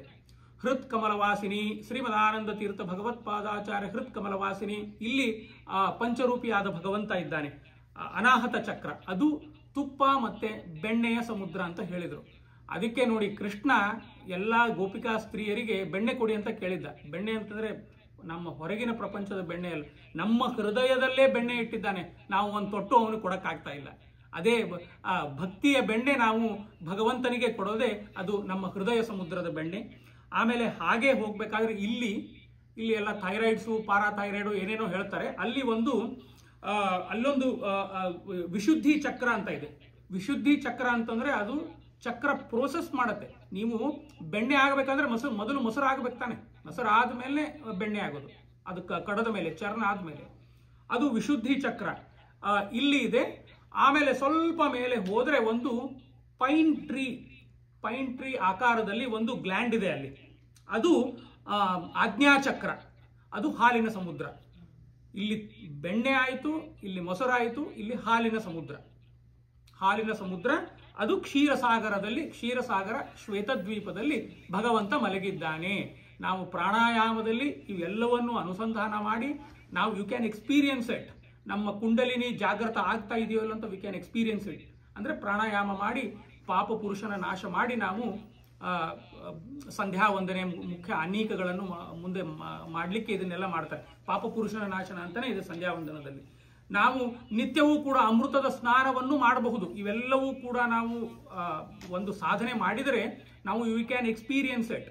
ನಾನು ಸುಮ್ಮನೆ ಯಾವುದು ಹೇಳ್ತಿಲ್ಲ, ಇದು ಎಕ್ಸ್ಪೀರಿಯನ್ಸ್ ಮಾಡಬಹುದು. ನಾವು ಅಮೃತದ ಸ್ನಾನ ನಿತ್ಯದಲ್ಲೂ ಮಾಡಬಹುದು. ಶ್ವೇತದ್ವೀಪದಲ್ಲಿ ಭಗವಂತ ಆ ಶೇಷಶಾಹಿಯಾಗಿ ಕೂತಿರುವ ಭಗವಂತನನ್ನು ಕಾಣಬಹುದು. ಇವೆಲ್ಲವೂ ಕೂಡ ನಮ್ಮ 7 ಸಮುದ್ರಗಳು ಮತ್ತು ಭೂಗೋಳ ಖಗೋಳದ ಸ್ವಲ್ಪ ವರ್ಣನೆ. ಮುಂದೆ 21 ನರಕಗಳ ಬಗ್ಗೆ ಹೇಳ್ತಾರೆ ಭಾಗವತ. ನಿತ್ಯ ನರಕ, ಭಗವದ್ವೇಷಿಗಳು ಯಾವ ನರಕಕ್ಕೆ ಹೋಗ್ತಾರೆ, ಅದು 21 ನರಕಗಳು. ಯಾವ ಪಾಪ ಮಾಡಿದರೆ ಯಾವ ನರಕ ಇರುತ್ತೆ, ಇಷ್ಟೇ ಹೇಳ್ತೀನಿ ನಾನು. ನರಕದ ವರ್ಣನೆ ಬಹಳ ಬೇಡ, ಯಾಕೆಂತಂದ್ರೆ ನಮಗೆ ಮುಖ್ಯವಾಗಿ ತಲೆಯಲ್ಲಿ ಭಗವಂತನ ನಾಮಸ್ಮರಣೆ ಇರಬೇಕು. ನರಕದ ವಿಚಾರ ಮಾಡೋದು ಬೇಡ. ಯಾಕೆಂದ್ರೆ ನಾವು ನರಕಕ್ಕೆ ಹೋಗಲ್ಲ ಅಂತ ಒಂದು ಭರವಸೆ. ಭಗವಂತನ ನಾಮಸ್ಮರಣೆ, ಮಾಧ್ವರಾಗಿದ್ದೇವೋ ಇದು ಬ್ರಾಹ್ಮಣನಾಗಿದ್ದೇವೋ ನರಕಕ್ಕೆ ಹೋಗಬಾರದು ಅನ್ನೋದು ಒಂದು ಅಂದ್ರೆ ನಾನು ಯಾವುದೇ ಒಂದು ಜಾತಿ ಎತ್ತಿಕಟ್ಟಿ ಹೇಳ್ತಾ ಇಲ್ಲ. ಮನುಷ್ಯರಾಗಿ ನಾವು ಬದುಕಿದ್ದೇವೆ, ಮನುಷ್ಯರಾಗಿ ನಮ್ಮ ಭಗವಂತ ನಮಗೆ ಮನುಷ್ಯ ಜೀವನ ಕೊಟ್ಟಿದ್ದಾನೆ, ಒಂದು ದೇವರ ನಾಮಸ್ಮರಣೆ ಇದೆ. ಆದ್ದರಿಂದಾಗಿ ನರಕದ ಯೋಚನೆ ಅಷ್ಟು ಬೇಡ ಅಂತ ಹೇಳ್ತಾ ನಾನು ಮುಂದೆ ಸಂವತ್ಸರದ ಬಗ್ಗೆ ಹೇಳ್ತಾರೆ. 5 ಸಂವತ್ಸರ ಮುಖ್ಯವಾಗಿ. ಒಂದು ಇಡಾವತ್ಸರ, ವತ್ಸರ, ಅಣುವತ್ಸರ, ಸಂವತ್ಸರ ಮತ್ತೆ ಪರಿವತ್ಸರ ಅಂತ. ಇಡಾವತ್ಸರ ಅಂತಂದ್ರೆ ಇದು ನಕ್ಷತ್ರ ವರ್ಷ ಅಂತಾನು ಹೇಳ್ತಾರೆ. 27 ನಕ್ಷತ್ರಗಳು ಒಂದು ಸರ್ತಿ ತಿರುಗಿದಾಗ ಅದು 1 ತಿಂಗಳಾಗತ್ತೆ. ಆದ್ದರಿಂದ ಇದು ನಕ್ಷತ್ರಮಾನ ಪೂರ್ಣ ಪ್ರಮಾಣದಲ್ಲಿ ಪರಿಗಣನೆ ಮಾಡಲಿಲ್ಲ. ಯಾಕೆಂತಂದ್ರೆ ಅದು ನಾವು ಲೆಕ್ಕ ಹಾಕಿದಾಗ 324 ದಿನ ಬರುತ್ತೆ. ಹೀಗಾಗಿ ನಕ್ಷತ್ರಮಾನ ಕೈ ಬಿಟ್ರು. ಆಮೇಲೆ ವತ್ಸರ ತಗೊಂಡ್ರು. ವತ್ಸರದಲ್ಲಿ 2 ಮಾಡಿದ್ರು, ಒಂದು ಚಾಂದ್ರಮಾನ ಮತ್ತು ಸೌರಮಾನ. ಅದು ಲೆಕ್ಕ ಹಾಕಿದಾಗ 365 ದಿನ ಸ್ವಲ್ಪ ಇದು ಬರುತ್ತೆ, ಡೆಸಿಮಲ್ಸ್ ಬರುತ್ತೆ ಅದರಲ್ಲಿ. ಅದೇ ಮುಂದೆ ನಾವು ಅಧಿಕ ಮಾಸ ಅದನ್ನ ಹಾಕೊಂಡು ಅದನ್ನು ಕೂಡ ಒಂದು ಪರಿಗಣನೆ ಮಾಡ್ಕೊಂಡ್ವಿ.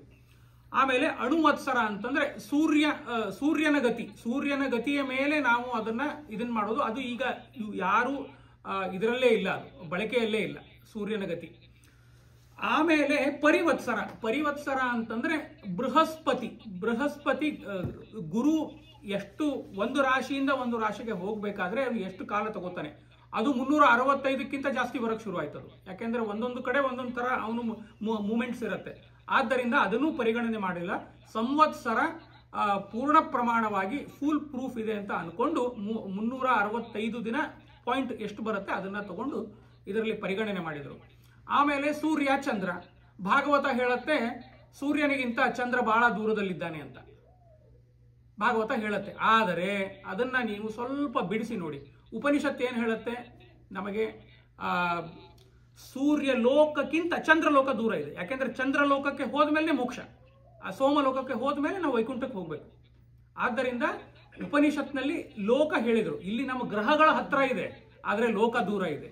ಆದ್ದರಿಂದಾಗಿ ಭಾಗವತದಲ್ಲಿ ಇಷ್ಟು ಹೇಳ್ತಾರೆ ಅಂತ. ಯಾಕೆ ಹೇಳ್ತಾರೆ ಅಂತಂದ್ರೆ ನಾವು ಒಂದೇ ಬುಕ್ ಓದಿ ಅದರಲ್ಲೇ ಇದೇ ಕರೆಕ್ಟ್ ಅಂತ ಅನ್ಬಾರ್ದು. ನಾವು ಅನೇಕ ಬುಕ್ಗಳನ್ನು ಅನೇಕ ಗ್ರಂಥಗಳನ್ನು ಪರಿಗಣನೆ ಮಾಡಿ ಅದಕ್ಕೆ ಅರ್ಥ ಮಾಡಬೇಕು. ಅದಕ್ಕೆ ಇತಿಹಾಸ ವೇದ ಪುರಾಣಾಭ್ಯಾಂ ಸಮೂಪ ಬ್ರಹ್ಮಯೇತ್ ಅಂತ ಆಚಾರ್ಯ ಹೇಳಿದ್ರು. ಸೂರ್ಯ ಚಂದ್ರರ ಗಾತ್ರ ಗೋತ್ರ ಹೀಗಿದೆ. ಚಂದ್ರ ಭೂಮಿಗೆ ದೂರವಾಗಿದ್ದಾನೆ, ಚಂದ್ರ ಲೋಕ ದೂರವಾಗಿದೆ, ಆದರೆ ಗ್ರಹಗಳ ಹತ್ತಿರದಲ್ಲಿದೆ ಅಂತ ನಾವು ಒಂದು ಪರಿಗಣನೆ ಮಾಡಬೇಕು. ಹೀಗೆ ಪಂಚ ಸಂವತ್ಸರ ಪಂಚವಿಧವಾದಂತಹ ಆ ಪಂಚ ನಿಯಾಮಕನಾದ ಭಗವಂತ ಅನಿರುದ್ಧ ಪ್ರದ್ಯುಮ್ನ ಸಂಕರ್ಷಣ ವಾಸುದೇವ ನಾರಾಯಣ ನಮ್ಮನ್ನು ಸಲಹಲಿ, ನಮ್ಮನ್ನು ಉದ್ಧಾರ ಮಾಡಲಿ ಅಂತ ಇಲ್ಲಿಗೆ 5ನೇ ಸ್ಕಂದ ಮುಗಿಯುತ್ತೆ. ಕೊನೆಯದಾಗಿ ನಾನು ಇವತ್ತು ಅಜಾಮಿಳ ಉಪಾಖ್ಯಾನವನ್ನು ಮುಗಿಸಿ ನಾನು ಇವತ್ತಿನ ಭಾಗವತ ಚಿಂತನೆ ಮುಗಿಸ್ತೇನೆ. ಪರೀಕ್ಷಿತ್ ರಾಜ ಶುಕಾಚಾರ್ಯಗೆ ಒಂದು ಮಾತು ಕೇಳ್ತಾನೆ ಪ್ರಾಯಶ್ಚಿತ್ತದ ಬಗ್ಗೆ. ಇದು 6ನೇ ಸ್ಕಂದ ಶುರು ಆಗೋದೇ ಪ್ರಾಯಶ್ಚಿತ್ತದಿಂದ ಶುರು ಆಗುತ್ತೆ. ಪ್ರಾಯಶ್ಚಿತ್ಯ ಮಾಡೋದು ಹೇಗೆ ಅಂತಂದ್ರೆ, ಆನೆಯನ್ನು ಮಾವುತ ತನ್ನ ಆನೆಯನ್ನು ಕರ್ಕೊಂಡು ಸ್ನಾನ ಮಾಡಿಸ್ತಾನೆ. ಅದು ಮತ್ತೆ ಹೊರಗಡೆ ಬಂದಿದ ತಕ್ಷಣ ಮಣ್ಣು ಹಾಕೊಳ್ಳುತ್ತೆ ಮೈಗೆ. ಪ್ರಾಯಶ್ಚಿತ್ತ ಅಂತಂದ್ರೆ ಪ್ರಾಯಶ್ಚಿತ್ತನೇ ಒಂದು ಇದನ್ನಾಗ್ಬಿಡ್ಬಾರ್ದು. ನಾನು ಬೆಳಗಿನ ಸಾಯಂಕಾಲ ತನಕ ಎಲ್ಲ ಕೆಟ್ಟ ಕೆಲಸ ಮಾಡ್ತೀನಿ, ರಾತ್ರಿ ಎಲ್ಲ ಕೆಟ್ಟ ಕೆಲಸ ಮಾಡಿ ಬೆಳಗ್ಗೆ ಪ್ರಾಯಶ್ಚಿತ್ತ ಮಾಡಿ ಪೂಜೆ ಮಾಡ್ತೀನಿ ಅನ್ನೋದೇ ಒಂದು ಇನ್ಸ್ಟ್ರೂಮೆಂಟ್ ಆಗಿಬಿಡಬಾರ್ದು. ಆದ್ದರಿಂದ ಅದು ಏನಾಗುತ್ತೆ ಅಂತ ಬಹಳ ಉತ್ತಮವಾದ ಪ್ರಶ್ನೆ ಕೇಳಿದೆ ನೀನು ಅಂತ ಹೇಳಿ ಅದಕ್ಕೆ ಶುಕಾಚಾರ್ಯ ಮತ್ತೆ ಉತ್ತರ ಕೊಡ್ತಾರೆ. ಪ್ರಾಯಶ್ಚಿತ್ಯ ಅನ್ನೋದು ಹೇಗಾಗಿದೆ ಅಂದ್ರೆ, ಕಲಿಯುಗದಲ್ಲಿ ಕಳ್ಳಿನ ಪಾತ್ರೆಗೆ ಗಂಗಾ ನೀರು ಹಾಕಿದರೆ ಎಷ್ಟು ಅದು ಪವಿತ್ರ ಆಗಿತ್ತು ಅಂತ ಒಂದು ಉದಾಹರಣೆ ಕೊಡ್ತಾರೆ. ಹಾಗೆ ಪ್ರಾಯಶ್ಚಿತ್ತ ಅನ್ನೋದು ನಾವು ಒಂದು ಇನ್ಸ್ಟ್ರೂಮೆಂಟ್ ಆಗಿ ಇಟ್ಕೊಂಡು ನಾವು ಎಲ್ಲ ತಪ್ಪು ಕೆಲಸಗಳನ್ನು ಮಾಡಬಾರ್ದು. ಪ್ರಾಯಶ್ಚಿತ್ತ ಯಾವಾಗ ಆಗಬೇಕು ಅಂತಂದ್ರೆ, ನಮ್ಮ ಮನಸ್ಸು ಪೂರ್ತಿಯಾಗಿ ಅದರ ಬಗ್ಗೆ ತಿಳ್ಕೊಂಡು ಭಗವಂತ ಇನ್ನೊಮ್ಮೆ ಈ ಕೆಲಸ ನಮ್ಮ ಕಡೆಯಿಂದ ಮಾಡಿಸಬೇಡ ಅಂತ ಭಗವಂತನಿಗೆ ಪೂರ್ಣ ಶರಣಾಗತಿ ಆದಾಗ ಮಾತ್ರ ಪ್ರಾಯಶ್ಚಿತ್ತ ಆಗೋದು. ಇಲ್ಲ ಅಂತಂದ್ರೆ ಪ್ರಾಯಶ್ಚಿತ್ತದಕ್ಕೆ ಏನೂ ಅರ್ಥ ಇಲ್ಲ. ಮನ್ನೇ ಕುಂಜರ ಶೌಚವತ ಅಂತ ಹೇಳಿದ ಹಾಗೆ. ಆಗ ಅವರು ಹೇಳ್ತಾರೆ, ಒಂದು ಅಜಾಮಿಳ ಉಪಾಖ್ಯಾನ, ನಿನಗೆ ಒಂದು ಕತೆ ಹೇಳ್ತೇನೆ ಪ್ರಾಯಶ್ಚಿತ್ತ ಅಂತ. ಅಜಾಮಿಳ ಇದು ಹೆಸರೇ ವಿಚಿತ್ರ. ಅಜಾಮೇಕಾಂ ಲೋಹಿತ ಶುಕ್ಲ ಕೃಷ್ಣಾಂ ಅಂತ ವೇದ ಹೇಳುತ್ತೆ. ಅಜ ಅಂತಂದ್ರೆ ಯಾರು ಸಂಸಾರದ ಬಂಧನದಲ್ಲಿ ಸಿಕ್ಕಿದ್ದಾರೆ ಅವರು ಅಜ. ಅಂದ್ರೆ ಅವರಿಗೆ ಅಧ್ಯಾತ್ಮದ ಏನೂ ಇದು ಬೇಡ, ಬರೀ ಸಂಸಾರ, ನಾನು ನನ್ನ ಹೆಂಡತಿ, ಅದ ಸಂಸಾರ ಎಂಬ ವಿಷವೃಕ್ಷವೇ ನಮಗೆ ಅಮೃತ ಕೊಡೋದು ಅಂತ ಅನ್ಕೊಂಡಿರೋರು ಅಜರೆ. ಮುಖ್ಯವಾಗಿ ಮನುಷ್ಯರೆಲ್ಲರೂ ಅಜರೆ. ಅದಕ್ಕೆ ಅಜಾಮಿಳ ಒಬ್ಬ ಅಗ್ನಿಹೋತ್ರಿ ಬ್ರಾಹ್ಮಣನ ಮನೆಯಲ್ಲಿ ಹುಟ್ಟಿರ್ತಾನೆ.